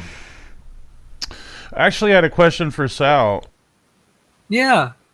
During your debate tonight against Dan, I noticed there's a question about science, the scientific method, and someone brought up the question that evolution goes under a theory. So I guess the argument was from our side that how could you be so zealous about your belief system if it's only a theory? But according to Dan, it goes beyond that. It's empirically demonstrable. And to me, isn't that question begging? Or he's just being credulous. To me, that's being credulous. Yeah. That's a bunch of nonsense. I'll first off, Dan and I had not too pleasant a history in text, but once we started debating, we were able to get along. So I'm just prefacing everything I'm about to say by saying I do respect him and I appreciate, but his answer about evolution science, he and I will not agree, and well, that's no surprise. The first time that questioner raised the thing about the definition of theory, there are theories in physics that are just really well established, but we still call them theory, like the theory of gravity and the theory of electromagnetism. Yeah. So there are ways to play with words, but I wouldn't even call evolution a scientific theory. It's just a belief. I wouldn't even call it a hypothesis. That's what I get out of it too. Hypothesis, not even a hypothesis. Yeah. See, what I've been trying to say, and I think Jason mentioned it well. He's just laughing. He said, these guys believe in fairy tales. I said, okay, so the difference is evolutionary biologists represent all these transitions and all the things that happen on Earth as being natural. And they say that there's no need of miracles. But then when I studied what all these transitions, I'm just like, you guys need miracles, but you just don't want to admit it. So Yeah. your religion is you're saying you don't need miracles, but you've never demonstrated, because I see all these things that have to be overcome. So, It's all miracles. so he didn't, I really wanted to, it's just like, dude, 1972, there was no one that ever said the genome has to be junk unless it were evolutionary biologists. The natural intuition is if there's something in the cell, it's there because you need it, not because it's junk. So Right. all this whole idea that we're just accidents, that's, I had to call him on it. I said, that was the greatest mistake in molecular biology. And he said, well, that was someone in 1972. And I said, well, that's the thing I'm trying to point out. They're making all these pronouncements about how things function, and they never looked in the cell. They don't have any data. It's just based on evolutionary theory. So in a sense, that's a prediction that utterly failed, is the disaster.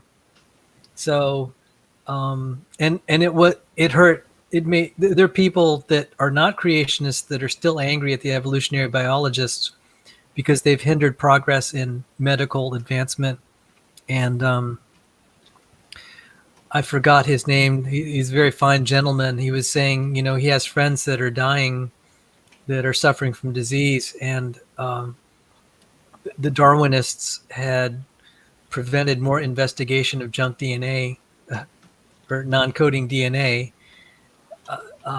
and that was hindering maybe able to find maybe cures or at least treatments, and that's not good. So there are a few people who are not creationists at all that are very angry about what's been going on.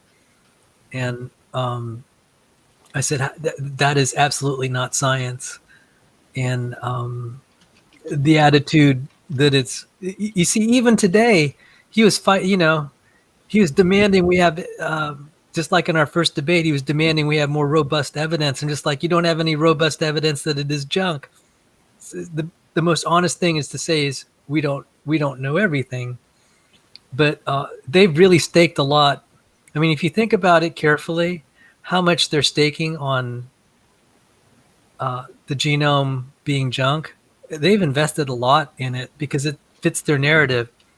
Because if it looks like it's well designed, that doesn't fit their narrative. Anything that looks like it's great technology and something that could be put together better than any human could put it together, all our scientists and engineers, that doesn't fit the narrative.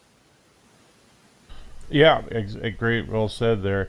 And I would say that with what he's claiming, what I think evolutionists do unwittingly is what they're committing is scientific realism. They're making a dogma out of that, and they're putting an like almost absolute epistemology on that type of belief system.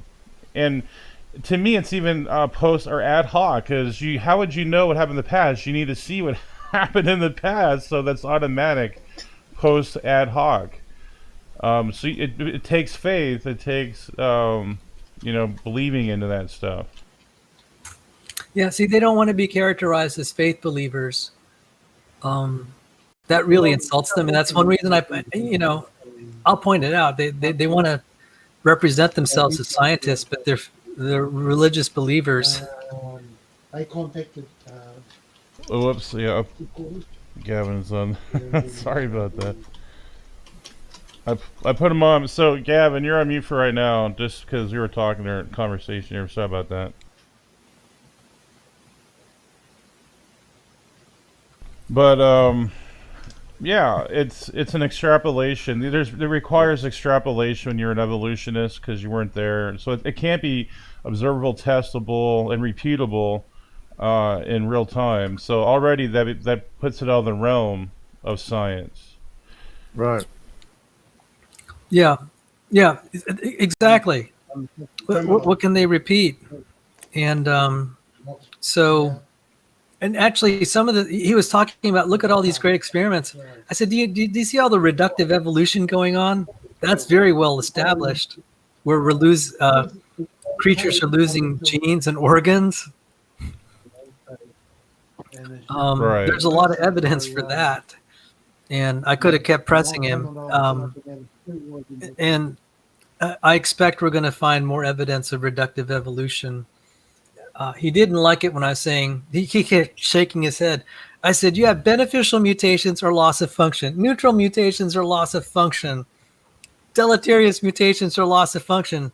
And boy, he was upset about that. He was just shaking his head. He couldn't, he wanted to disagree, but he gave me the last 5 minutes.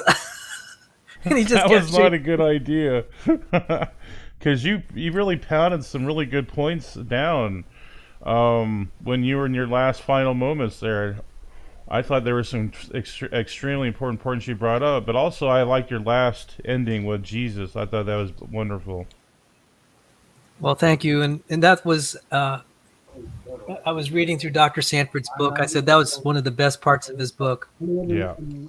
And I wanted to honor the Lord, and I also wanted to honor Dr. Sanford, because that was from the heart, from him. And I think he speaks for a lot of us. And I really wanted to say, I mean, I don't know if some people in the audience really get it, but there's no salvation in the name of Charles Darwin. What do you guys have? I wanted to say to them that are atheists, there's some theistic evolutionists out there, but a lot of the atheists who are really staking a lot in this is like, what do you have to gain even if you're right? You have everything to lose if you're wrong. Right. And Great point. That's a philosophical argument that Pascal's wager that it's better to be even if you're wrong, it's just better to be a Christian, because if we're wrong, then okay, we're just dead. But if we're right, you got to be judged by a holy God, and you have to be justified somehow. And Dr. Sanford echoed my feelings when he was saying that he thought the world was getting to be a better place, and we'd cure death and disease. And he invented the gene gun. A lot of his work began when he was still an atheist, and he wanted to feed starving billions. So he had a lot of moral drive to do what he did. And he eventually became disillusioned. When one realizes all that we do, one day it's, the universe is going to end. And he actually mentioned, maybe we could stop the degeneration of the universe. But that was the attitude of people in Dr. Sanford's generation, is that maybe we could stop all the bad things happening and make the universe a better place. And when I used to believe in evolution, and this is my own high school understanding, because it was in high school I became a creationist, but through grade school I believed in evolution, and because that's what I was taught in public school. I was raised in a Catholic home, but like a lot of churches, they never talk about origin. So I learned about it in school, and I accepted it. I said, that's really cool that we evolved from primitive things, and we got better and better, and we'll just keep improving. And I said, that's evidence of God, that everything just keeps getting better, and there's only happy endings at the end. And when he was saying that all that, he began to see that that's not the case, and that there's really no answers for humanity except Jesus. I said, yeah, that's exactly where I came from too. You just look at human nature and it's depressing. There are beautiful parts of human nature, but this world is filled with trouble and crime and people who can't get along with each other. Right. And there's sickness and death. And he was talking about infants with birth defects. There's just a lot of sadness. And I'm just like, yeah, Darwinian evolution I find no consolation in it. No, of course not. And people don't like to bring this up, especially evolutionists, but I think it has racial overtones in it, of a white ape going in, or I think it was either what Darwin said as a black ape evolving into a white ape. So according to him, it was a lesser ape, some of your black races or whatever. So yeah, I mean, there's even race. It even creates racism, in my opinion. The best that I understood was it. This is really kind of sad.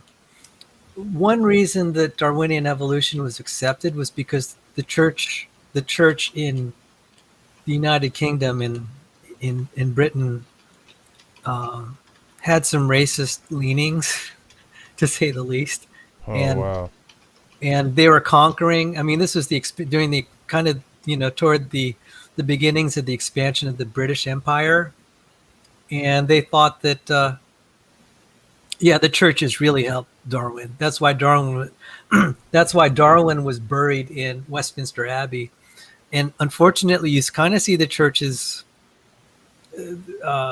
like in the modern day, they've really helped evolutionary theory some, because you have all these people that are in churches, and they keep us from teaching creationism. So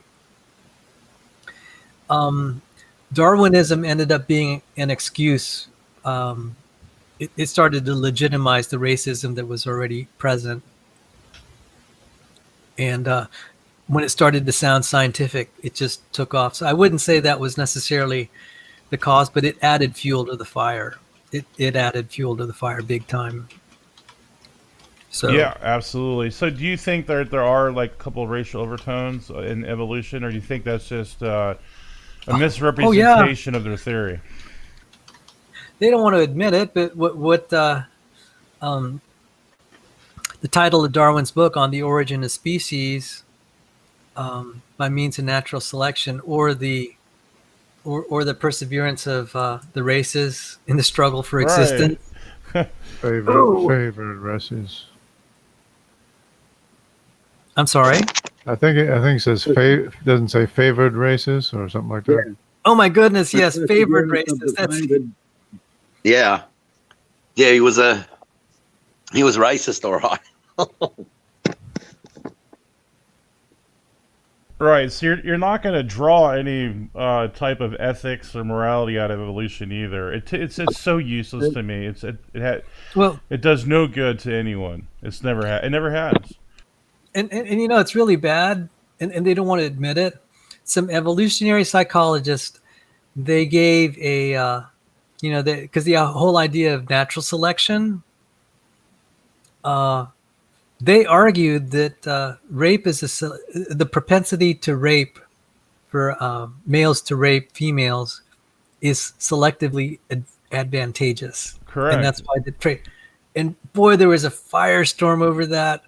And I'm just like, well, how is that inconsistent with evolutionary theory? And then another evolutionary biologist came out and said, well, murder is also a selectively favored trait, where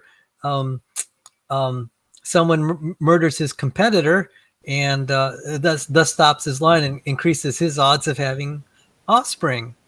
And I'm just like, yeah. So I'm just echoing this whole thing about morality. Where can you reconstruct it from evolutionary theory?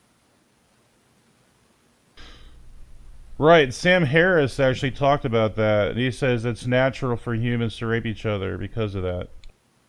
There you go. How about cannibals? Freak.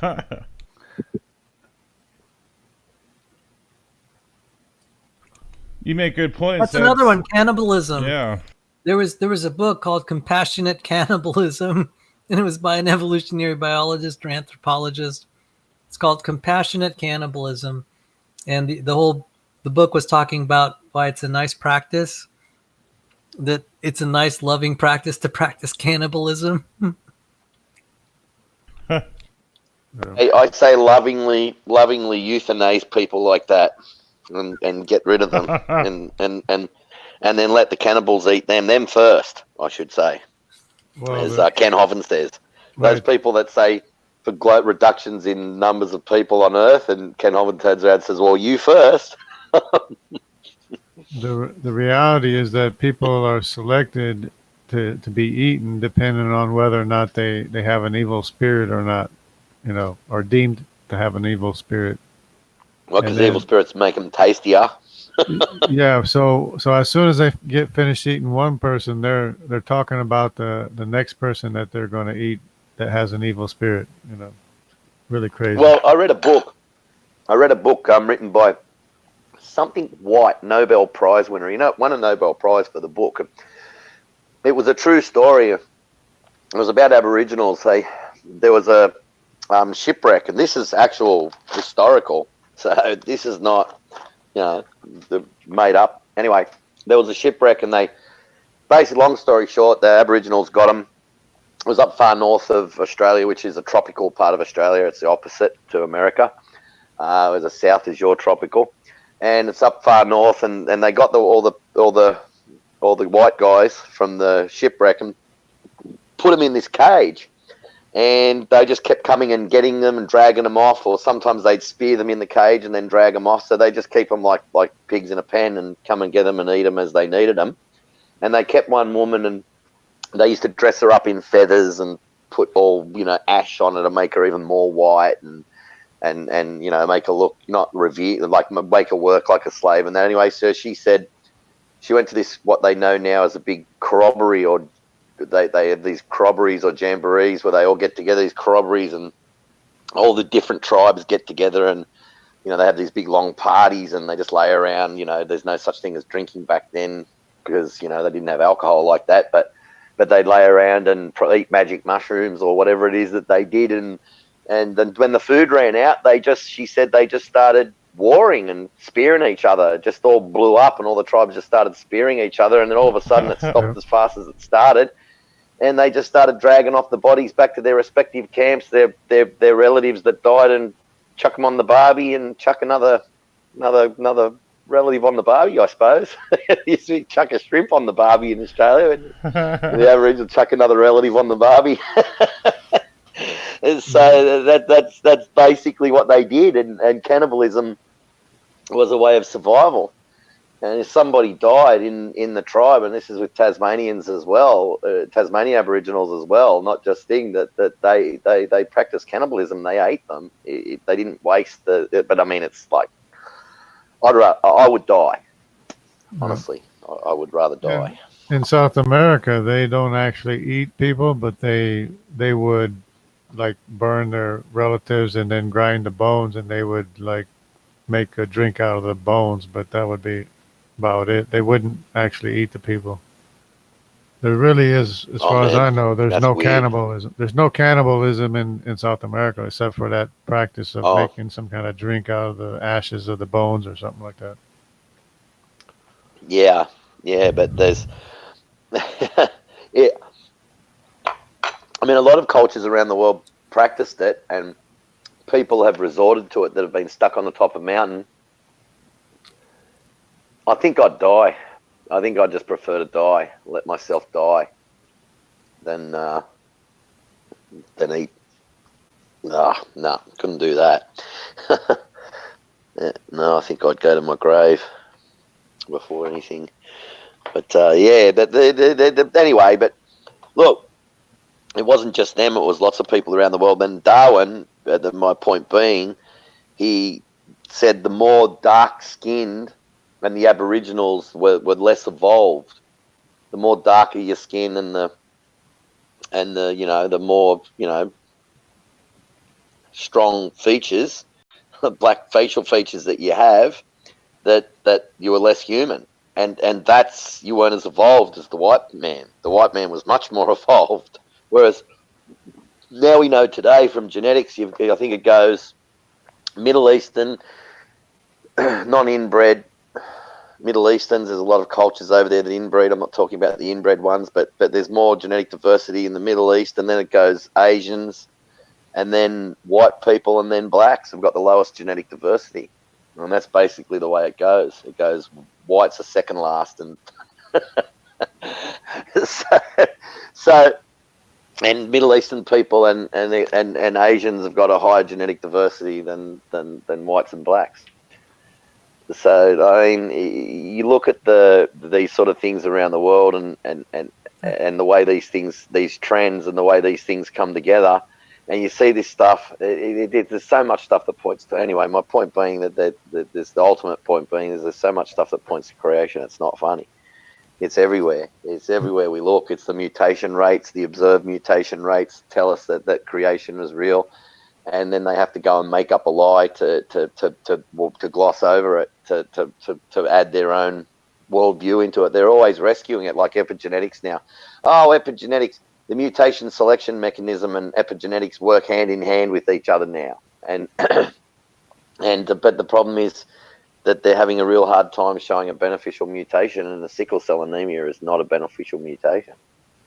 It's slow, agonizing death if you've got both sides of the sickle cell gene, but if you've got only half of it, then you're immune to it. But it's like you can. These misshapen bags, can solidify and clog up in your arteries and stop your blood vessels. Like your blood vessels are small, are slightly bigger than the arteries that they pass through. So the cells, the red blood cells, are slightly bigger than the capillaries that they pass through. And as they pass through, they squeeze through and they diffuse oxygen off onto that part of the flesh. And that's how they get oxygen around the body. But with the sickle cell, it turns it into hard, solidified little bags of cement, and they get clogged up in sickle-shaped bags of cement, and they get clogged up in the blood vessels, and that creates extreme pain and inflammation and stuff like that.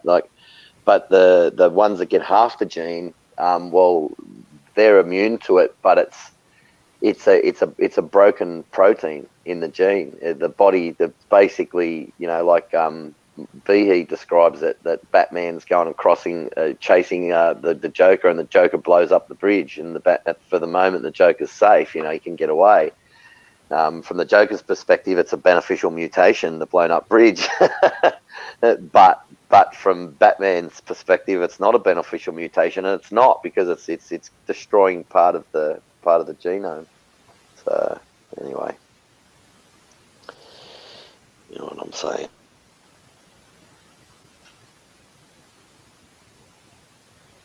Else? Still awake? Almost. Just kidding. Yeah, I'm awake. Yeah, I thought somebody else was going to be joining here, but I guess maybe they changed their mind.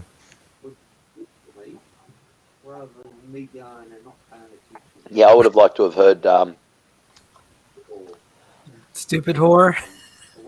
No, SWE. I don't like calling her that name. Stupid bloody name. But it is. It's demeaning. I call it SWE. So, yeah, I would have liked to have heard what she had to say. So It would have been really interesting. When he brought up fitness, do you believe that was irrelevant? Do you think that was irrelevant when he equated that with reproduction? What was this? So it was during the debate, I think he was trying to me change the meaning or shift the goalpost. I don't know if he was doing that or not. But it looks like to me he was trying to change the meaning of fitness to reproduction, or how reproductive rates. I'll address that. What had happened is he kept insisting this is the correct evolutionary way, and evolutionary literature, as far back as I can tell, all the way back to say the 1930s, they began to define fitness. So this isn't Darwin's EDF or Professor Dan. This is the tradition in evolutionary biology that they define fitness just by reproductive success. And whether they intended to or not, they've maintained that. And I think there's pressure to maintain it, because if they actually defined it the correct way, in terms like an engineer or medical doctor would, they would not have hardly any beneficial mutations.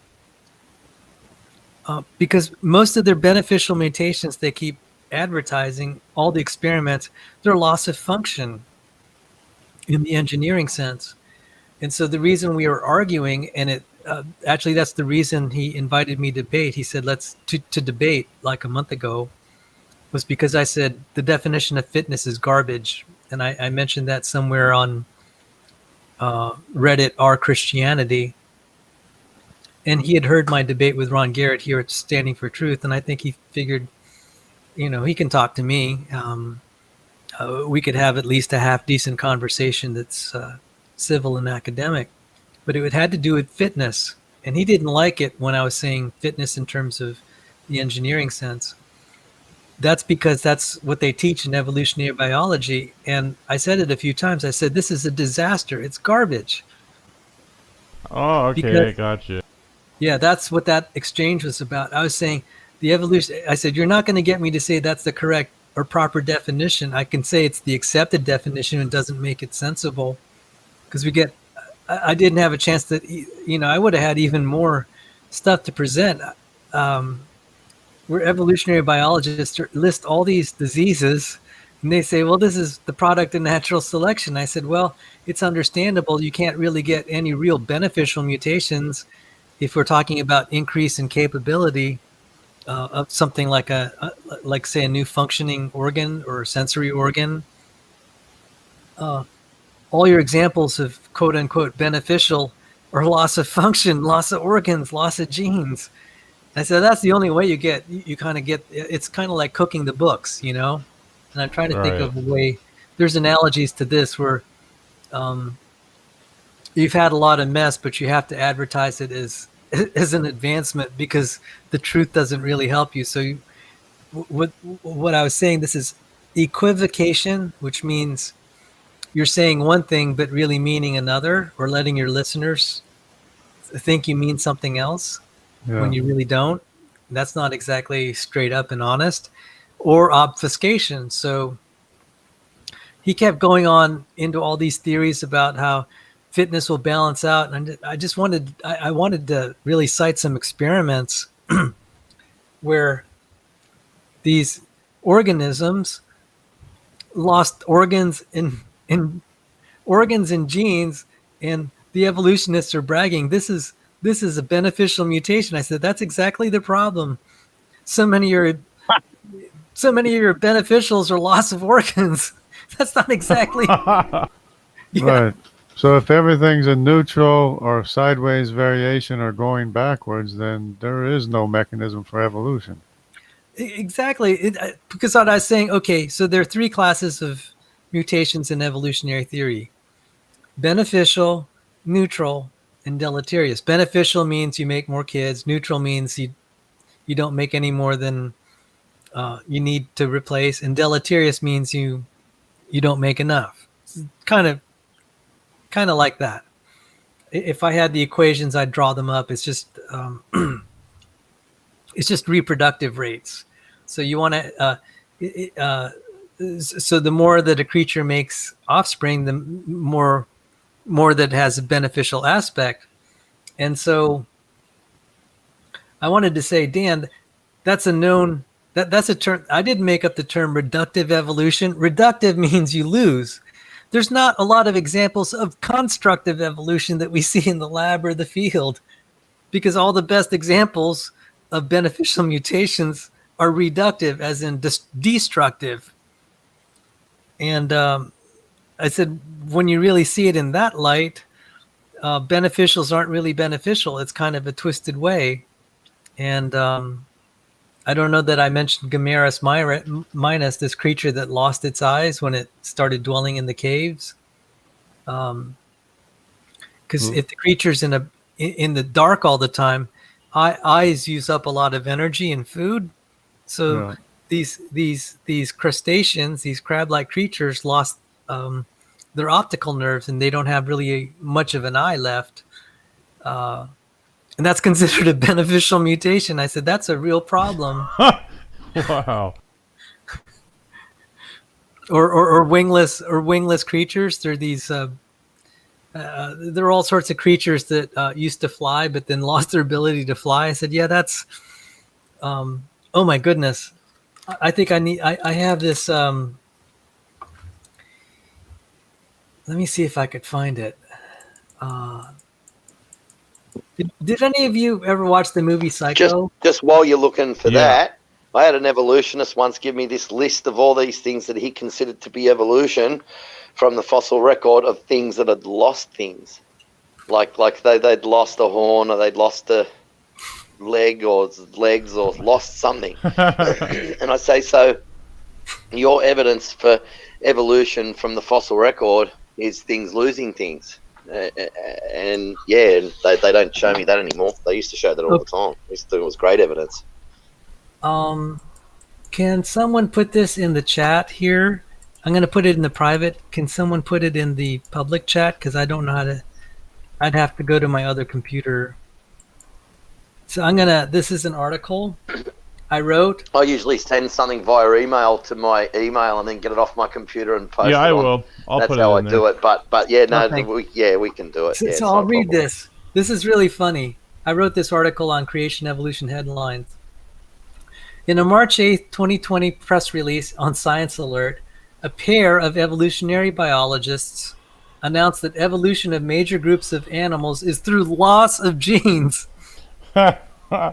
Against the background of the March of Man icon showing humans emerging from ape-like ancestors, it announces in bold type, quote, "The classic image everyone uses to illustrate evolution is actually wrong.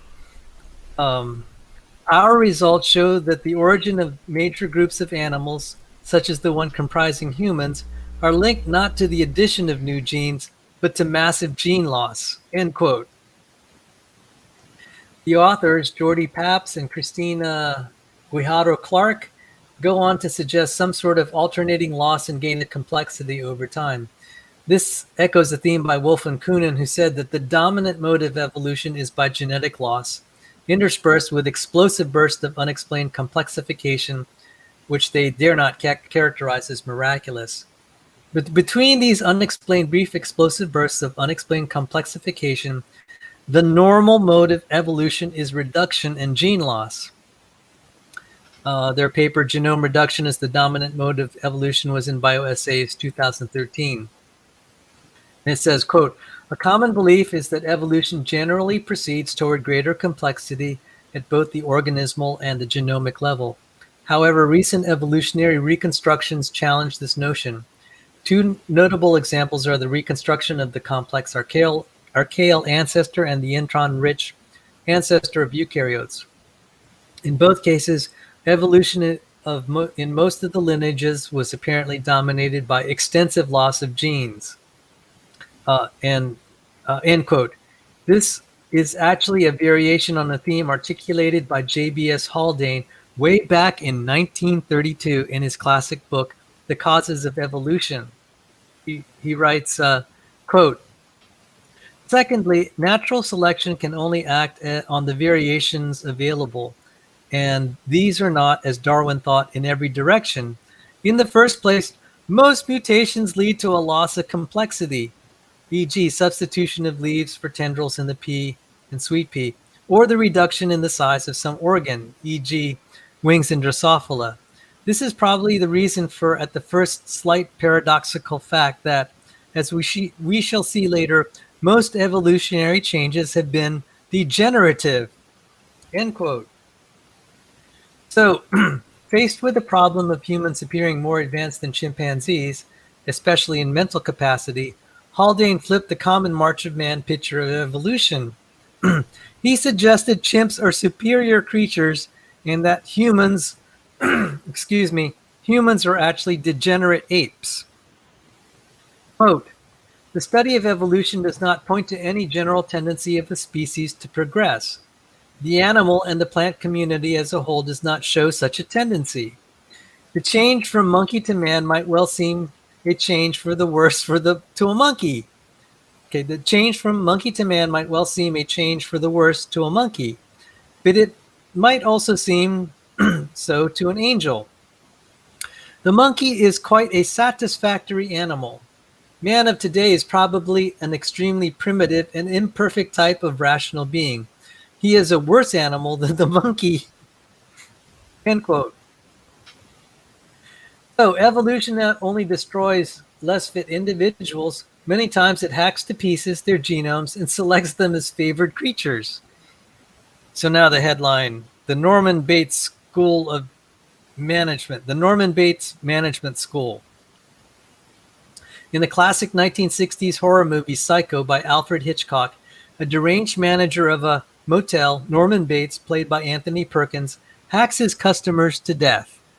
In 1976, Perkins replayed his iconic role as the psycho Norman Bates in a Saturday Night Live parody. They parody showed a commercial for the Norman Bates School of Management. So now I'm going to read the script. Quote, Norman Bates to the camera.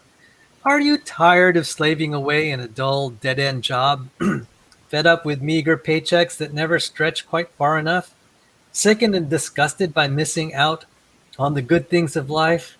Hi, I'm Norman Bates for the Norman Bates School of Motel Management, here to explain how you can be your own boss while earning money in this rapidly expanding field. Best of all, you learn at home, right in the privacy of your own shower. I'll show you how to run anything from a tourist home to camera pans to a scary looking duck trophy on the wall, then back to Norman. A multi-unit motor inn. You'll receive step-by-step instructions, camera pans the scary looking owl trophy on the wall, then back to Norman, on how to make reservations and how to determine room rates, how to change the linen, and even little known tricks of the trade, such as improving customer relations by giving guests a complimentary newspaper in the morning. And he holds up a newspaper that reads Los Angeles Times, Slasher Strikes Again. So let me continue. William Dembski extended this parody later. So Norman Bates continues. Yes, a diploma in motel management can be your passport to prosperity, independence, and security. But are you motel manager material? Let's find out with a simple quiz. Question 1. A guest loses the key to her room. Would you A, give her a duplicate key? B, let her in with your pass key? C, hack her to death with a kitchen knife? Question 2. Which of the following is the most important in running a successful motel? A, cordial atmosphere. B, courteous service. C, hack her to death with a kitchen knife. The correct answer to each question is C, hack her to death with a kitchen knife. So, what does that mean? Likewise, with Darwinian evolution, the answer to every question on how some complex biological system formed is hack to death all organisms that don't have that system or some precursor to it. We can thank Darwin for his insightful answer. The shorthand for it is natural selection. That was pretty good. The mental gymnastics that they have to go through to, promote their belief. Yep. They got to make all kinds of theories and fantasy, simulations or whatever to get to what they want as far as their belief. I have that clip of Anthony Perkins doing that skit, so I'm going to show it to my Bible study group one time. Say this is how natural selection works. Sal, I actually have a recommendation. This is something, a suggestion that you might be interested in. So, I might bring this up to SFT in the future. Like, maybe would you be interested, like, in a question and answer session from different people? Like from the chat, me, whoever else has questions. Would you mind answering some of those with SFT or whatever? Oh, I'd be delighted. I'd be delighted, and it's also a way that I can learn what people need to, where I could help people in learning more things. Awesome, yeah, because you're a great teacher and educator, and that's why I'm really drawn to that. Oh, thank you. Yeah, I'm not really debate material. I have to do it every now and then just to show that I'm not afraid to face my critics, and I'd be very, very happy to do that. And I do enjoy talking even to people that ask hard questions, as long as they're not stupid.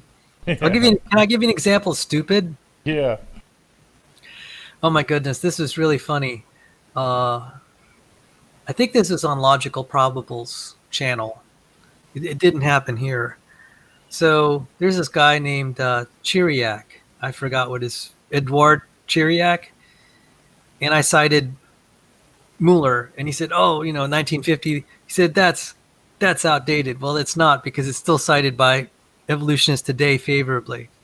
But then I was talking about that equation that Dan Grauer, he said, when every female has, or every female or every individual has to have 10 to the 35th kids. I mean, that's one followed by 35 zeros. And then he said, that's bonkers. That's what Dan Grauer said. So Edward Chiriac in the chat said, why is that bonkers? I have a screenshot of it. It's patently absurd. Yeah. It's like you don't see why that's bonkers, and that it's really funny. I had a similar conversation on the internet, and this guy who is a anti-creationist atheist psychiatrist. So I said, this is not going to, I said that this is a problem for evolution, that every female has to have 10 to the 35th kids. And then he responded, why is that a problem? I wanted to say, you ought to see a psychiatrist. It's like, I can't see that. You are a psychiatrist. It's the mental gymnastics that they have to go through just to keep believing their belief. That's really... Yeah, and I'll name the guy. He's Faisal Ali. Oh my goodness, the guy's just nuts. I mean, it's like, yeah, I guess that's a psychiatrist there, anti-creationist psychiatrist. So yeah, that's actually hilarious. But I actually had a question for you, if you don't mind answering. If you don't want, you don't have to respond to that. If you don't want. Oh, sure. So I come against internet evolutionists, and they try to give evidences for their belief system, and one of them they brought up is atavisms. You ever heard of what an atavism is, and why would they say that would be evidence of evolution? Atavisms is they have all these fancy terms I've forgotten. I'd have to Google duplication. That sounds like a duplication, isn't it? I have no idea. Atavism is a tendency to revert to something ancient or ancestral. So, like if a creature gains an organ and then loses it, that's evidence for evolution. Unbelievable, Paul. That's really what they're trying to claim there. Well, how can you regain something that you never had, though? That's a problem. Well, if you think about it, what did mammals always have tusks? Probably not.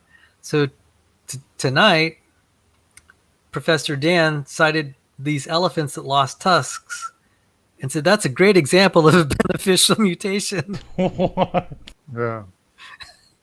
I don't get that. Okay. I don't get that so logic. That's kind of like an atavism, isn't it? Right? Right. Well, yeah, but it's losing. It's losing an ability. A tusk is like a power. It's like kind of like a horn.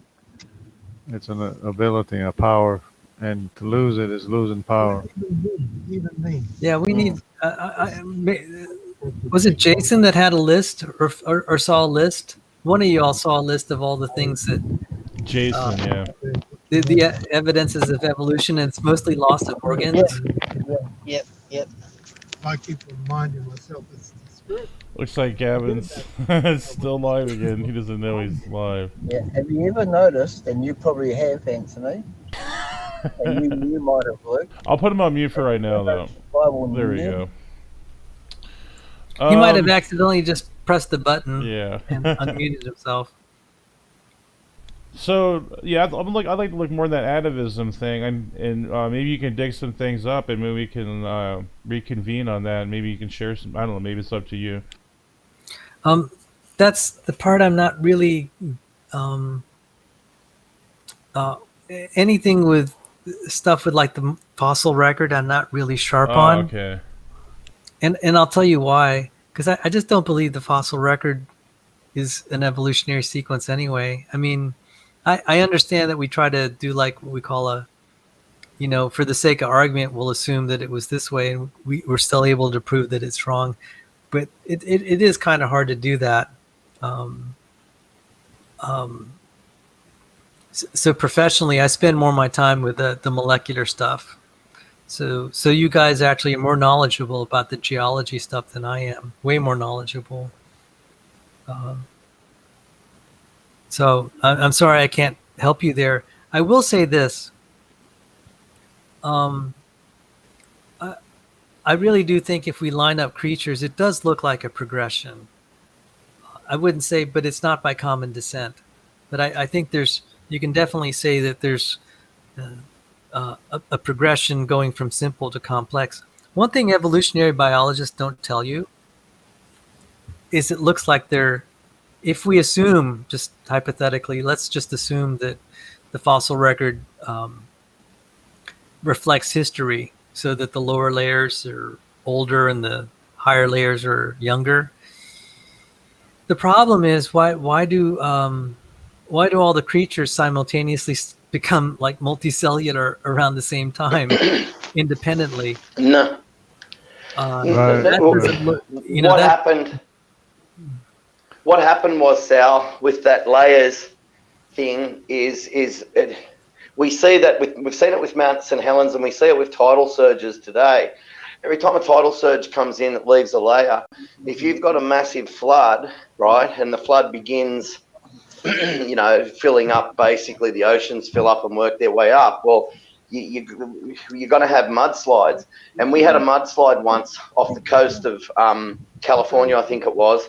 It was traveling down, and they knew how fast it was going, because as it was going, it was cutting cables. This mudslide was like about 100 meters high and moving it at 100 miles an hour. 160 kilometers an hour, 100 miles an hour. So, you can have mudslides, that thick, like massive during the flood. And what would have got buried first is the first layer. Like you've got the trilobites and the lower things that live down the bottom, and then it'll build its way up and work its way up through the column. So, yeah. Yeah. Sorry, someone said something?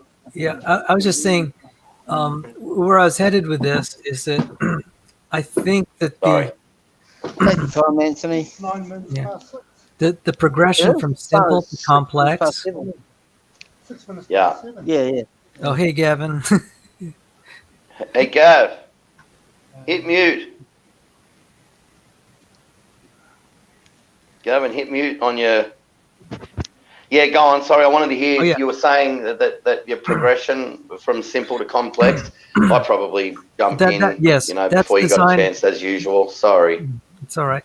That's designed by God so that we could understand ourselves. Because I'd suspected this was the case, but when I started studying at the NIH, it really came to the forefront. If we didn't have other creatures like chimps and mice, the only way we would start to understand our own biology is to dissect each other. And when I started to see all the cruel experiments they ran on rats, I normally don't feel sorry for a rat, but I started to feel sorry for rats. I mean, they would, or like mice, they would drill holes in the mice's head, stick wires in it, and have it run through a maze just so they could watch all the electrical signals. You wouldn't ever imagine wanting to do that to a human. So just like when God told Abraham to sacrifice Isaac, but then provided a lamb to die in his place, the way we're able to learn about our own biology is that we have creatures that can die in our place so that we can learn about ourselves. So we learn a lot of biology by studying other creatures, all the way from bacteria to yeast to worms and zebrafish. And it's like each of these creatures has a piece of the puzzle that explains human biology. Right, but isn't isn't a lot of the similarity that we have with other animals the fact that we're all Sorry, I was just growing, putting a we all dressing on have my to dog's grow. foot. I mean, we all grow the same in the same stages of progression. So you should expect it for the genomes to be similar because of the fact that everything grows from small or from a baby to an adult. I really don't know.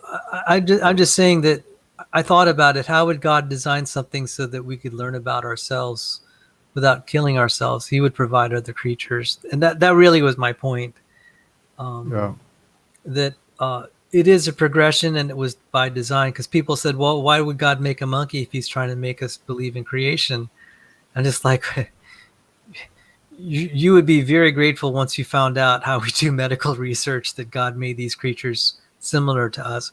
I mean, it comes to the forefront because when I do gene browsing, I see lots of genes that monkeys and chimpanzees have that are 100% identical to humans. And I'm just like, yeah, God, that's pretty close to the way we are. In fact, for that gene, it's 100%. So I was pondering this. I said, this kind of makes my job as a creationist kind of hard because we have these similarities.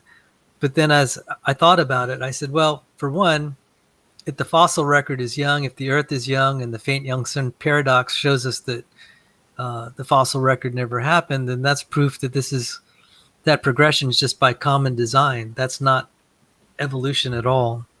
That's our best proof. That's why I say that the evidence of Noah's flood as an explanation for the fossil record is our best proof of creation. But then that leaves the question, why would God do things like this? Well, granted, we may not get an answer, but that's the best answer I could come up with. That God wanted us to see that we're fearfully and wonderfully made. And the way we can do that without having to dissect each other and do all these cruel experiments is to have these progressions of creatures.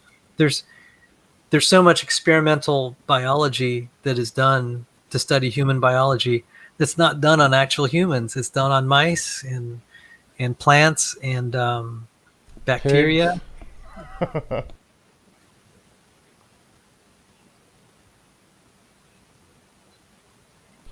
Did you know cats, pigs? There's even cat, pigs, and mice are almost 96-ish in that range, 90s, genetically similar to us. So you're right about that. I think it's 80%, 80 something percent, 88%. I think pigs are something like that.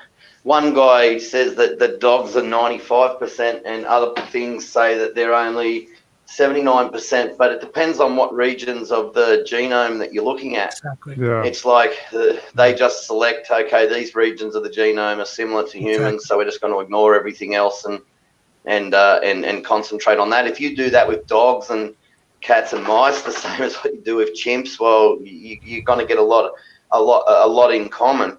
And second of all, with chimps, when we look at, say, things on the telomeres, there's sequences on the telomeres that, it's 540 zeros, after number one, that the chance of that being anything other than this or that or whatever, the PZ Myers says. That creationists like to play the odds game. Let's play the odds game ourselves and stuff like that. Well, he's just been a bit of a dill because a chimpanzee, we've got a head, neck, arms, like legs. They're similar, fingers, lots of similarities that are similar, like similar. It's sort of like not similar, but similar, different but similar, and close. And when you've got something that's got a lot of similarities like that, you're going to have sequences in telomeres and in genes and things and that are identical, that are the same, because it's got a similar sort of body plan to us. And we notice this. I mean, there's lots of things that I'd like to talk about that I think we've got to leave it for, there's some couple of things for some other debates coming up. But yeah, when we find similarities, it's always evident. And I don't understand how one time I spoke to an evolutionist and he said, well, the evidence, for evolution is biodiversity. And I said, well, I don't understand how you think that, because it's sort of worse for you, because when God created everything, he created all these separate little bushes, you know, these different animals that can grow up and speciate. But for you, you've got to come from a single cell organism. So everything has to go back to that one single cell organism. So it's so biodiversity is actually harder. I mean, as far as I can see, biodiversity seems to be a harder thing to get together through evolution than it does with creation. Yeah, and certain families definitely. And one thing that when I was studying evolutionary biology, I stumbled on this. So they say that there are kind of three lines. One was the lungfish, one is the coelacanth, and then one that looks similar to it. So three lines. They're all fish. And one of those fish lines ended up staying a lungfish, another one a coelacanth. The other one ended up having 20,000 different species descend from it, from birds to frogs to giraffes to humans, turtles. And just like, okay, so for one species line, it hardly evolved for hundreds of millions of years. Same for another. But then this other one ends up being all these creatures from frogs to birds. Don't you see that there's a problem there? Because this is their, if you're going to fall. And I said, don't you see this is ridiculous? It could be that they didn't evolve. You're just grouping them together because that's all you can actually do. But you'd have to invoke all this diverse change so fast in one line that is 20,000 times more diverse than the other. And I said, you know, I'd sooner believe in special creation. So, so that you know, I guess the reason I started talking about the similarity is that's the last thing that always got me. It's like, God, you know, you could have made my job as a creationist easier, especially since I do it professionally, if you didn't make us so similar to chimps. But then I really thought about it. I said, well, why would you do that? And after seeing all the experiments we do to find out about human biology, I said, that's just like the Old Testament. What did people do? God commanded them to sacrifice animals in their place. And that really is a picture of Jesus Christ, something innocent dying so that we could live. And medical advancement, it wouldn't be for animals, then medical advancement wouldn't be where it is. And with the way the human genome is breaking down and all the mutations, like all the cancers, all asthma, you know, all the mental illnesses, everything is mutations and degradation. So with the amount of mutations and degradation entering the genome, it's lucky that man's got this to, you know, the animals to work on to make, you know, treatments, because if they didn't, then there'd be a lot more people dying today. They reckon that medical advancements removed natural selection and messed with natural selection, so humans won't evolve and all this sort of stuff. But exactly. It's just a load of rubbish, because the mutations they're coming in beg my pardon, everywhere from everything. Go on, boy. Sorry, I'm just out with my dog. Go on, mate, go. Tell him to go to the toilet. They're coming from everywhere. So I don't know. You know, everything's sort of running down. Their rescue devices and all their stuff is it's a load of rubbish. I know. I know why I put that on the table, because Praise was asking me about how I argue with evolutionists. One thing go. Yeah. A lot of creationists try to de-emphasize our similarities and say, well, we're not that similar to other creatures. And I try to say that's probably not the best way to argue, because we are very similar to some, and that's by God's gracious gift for the reasons you just stated, that we don't have to sacrifice ourselves. Yeah, there are similarities. There's differences too, but even the Y chromosome between the chimp Y chromosome and the human Y chromosome is very different, and they have an explanation for that too. But it is quite different from humans. And one thing that John Sanford, and it's an underappreciated paper because it's actually really technical, and I actually don't understand half of his paper. And I'm like, that's kind of bad. I'd like to think I could understand a few things. I can't. That's one paper I couldn't understand. He wrote on the waiting time problem in hominin populations, and he talked about the difficulty of evolving one new gene from a ancestor of an ape. Ancestor of a chimpanzee and a human, that it would take too long. And that was a really simple one. And then I told him about some of the proteins I worked on, and he said, this would just send it beyond the age of the universe. So there are arguments that would explain that our similarity has to be due to common design, not common descent. But that one's pretty hard. I'd have to go back and spend a few days reading his explanation. He said he can explain it to me, but I'm just like, it still doesn't quite register when I read about it. I'd like to learn more about it.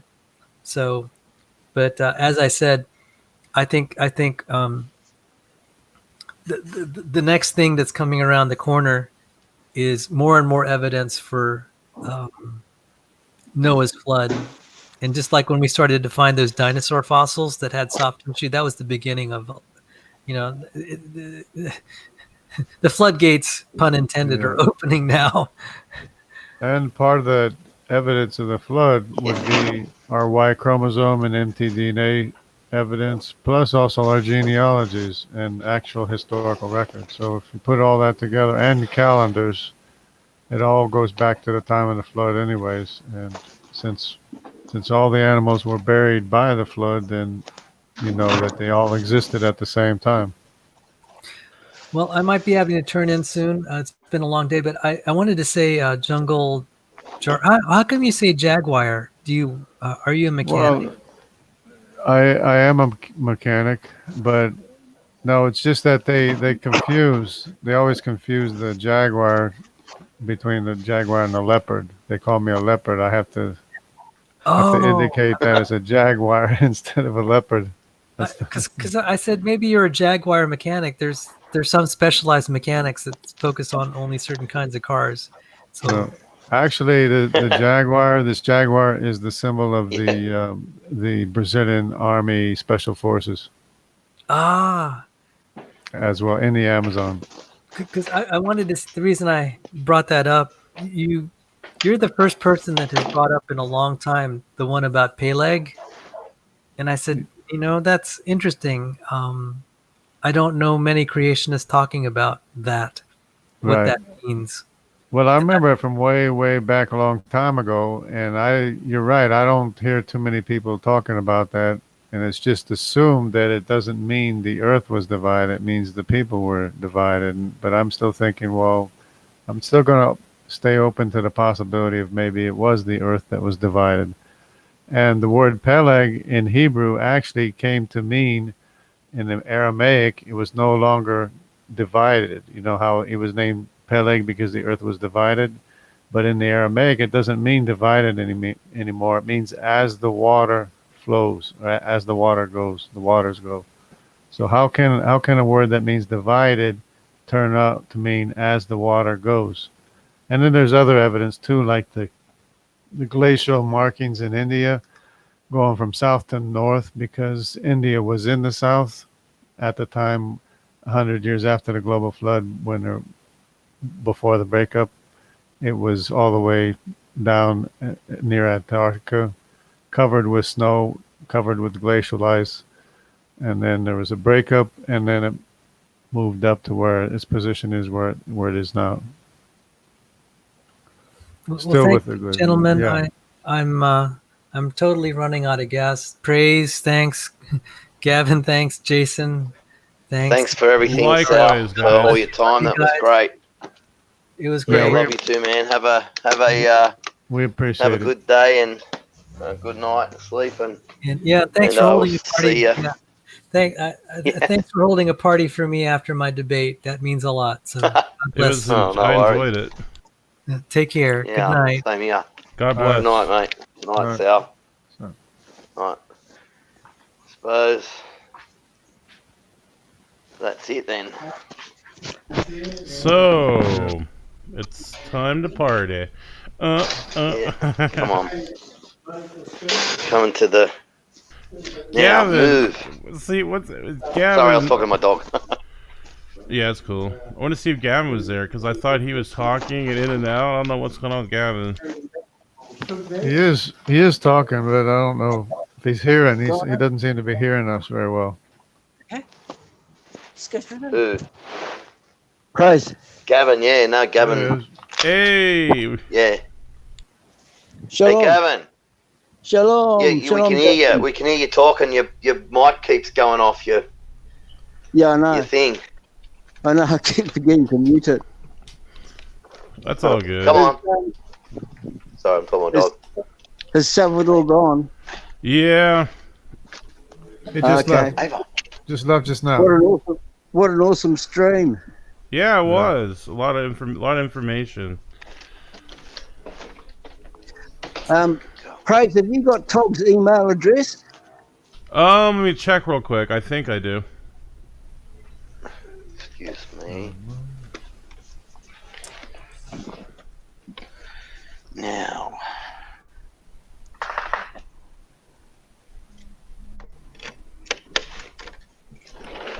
Yeah. Oh. Oh yeah.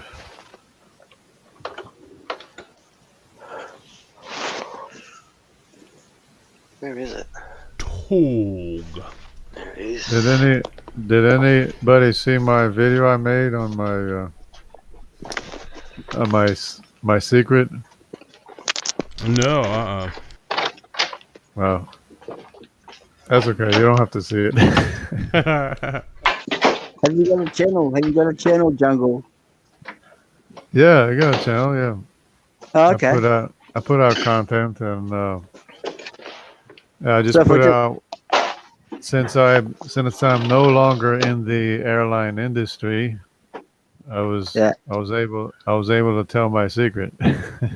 Awesome. So if I just Google and it's Jungle on Jargon, your account, Jungle. It's on my channel.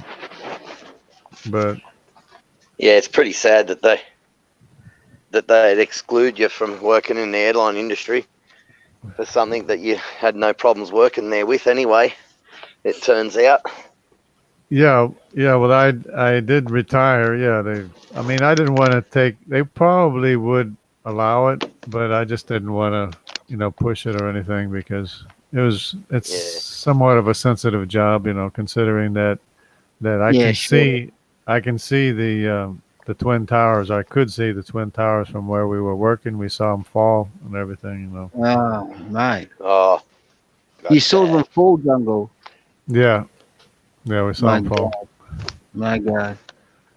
And it's so because it's right across the river. I put the email right in the comments. It should be there right now. Oh, okay. Thanks, brother. Appreciate it. Yeah. You streaming tomorrow? Yeah, I said I would talk about As the usual. Richard Carrier debate. So.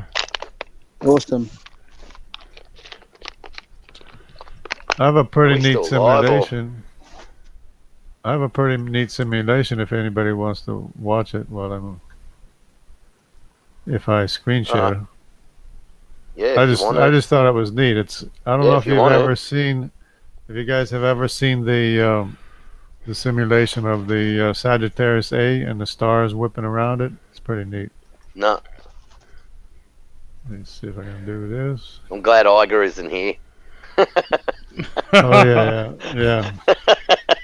He goes, hey, you've been con, you've been brainwashed into believing the heliocentric model. Oh, that's just wavy little lights out in the sky that God put out there because God's so pathetic that he can only put little nightlight, skylight things out there, and they can't make real planets and real stars. Yeah. Yeah, because God's just like some little kid that's toying around with we're just like this thing inside of a fish tank, somewhere. Do I got the simulation here? Everybody see it? Can everybody see it? I had a question for yeah. Jason real quick. Yep. So what's going on with the Smokey character, Jason? Oh, I don't know. He's just, I don't even really. Is He's it too just, all I know loud? is he's an old earther and he just had a go can't at hear Shadow anything. Dancer. I don't even know what he said. I don't even really care. I just know that he had a go, so I just give him. So I just, usual. But I mean, like, whatever, man. I don't really care. It doesn't really bother me that much. It's not like it's a big deal. It's not like he's sitting outside of a house, smoking cigarettes underneath a bedroom window Yeah. or something, or something like that. So, you know what I mean? Like, it's all sort of fun and games to me, more. And also maybe they'll learn something on the way. I don't know. Hey, come on. Where are you? Hang on, I've got to find my dickhead. There it is. Oh, boy, it's cold. Oh, man, it feels a lot colder than it really is. Sometimes I'll walk out here and it'll be like 4 degrees or 3 degrees Celsius, not Fahrenheit. And, it's like 6, 7 degrees now. Feels like it's about bloody. So what is this, Jungle? These are the stars that are whipping around our black hole, Sagittarius A. Those are not planets; they're stars whipping around the black hole. Wow. And how would they know all this? But they got the radio movements. telescopes, and they just put all the data in there, and they made the simulation from the data. Wow. All the data they have.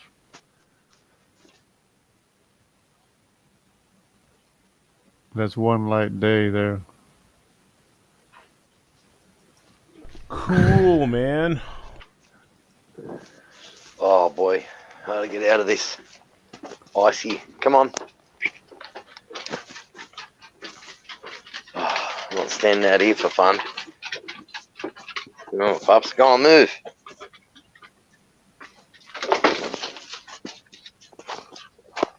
Good God.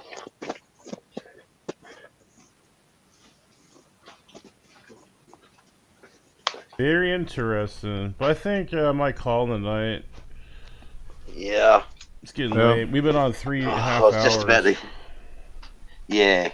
Yeah, that's a long time.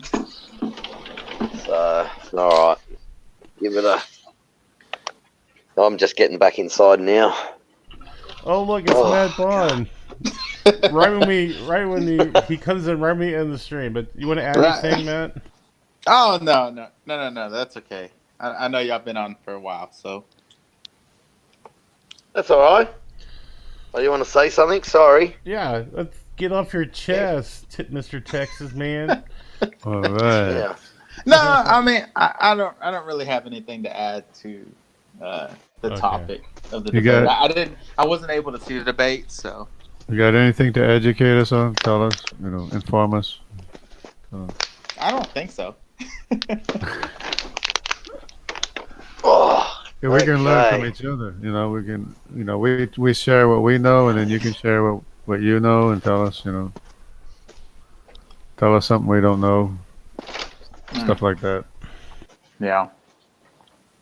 No, I want to go back and watch that debate on Modern Day Debate.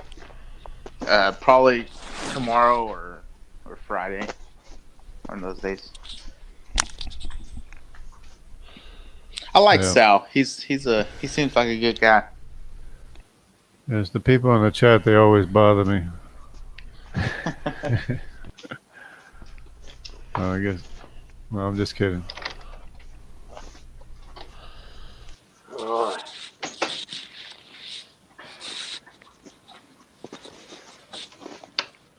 Oh, leaving. Alright guys, so I'm gonna probably shut her down now. I want to thank everyone in the chat that Alright, showed well, up. yep, that's Sounds good. Yeah, Yeah. thank everybody. God bless, and see you later. Have a good night, day, wherever you are, and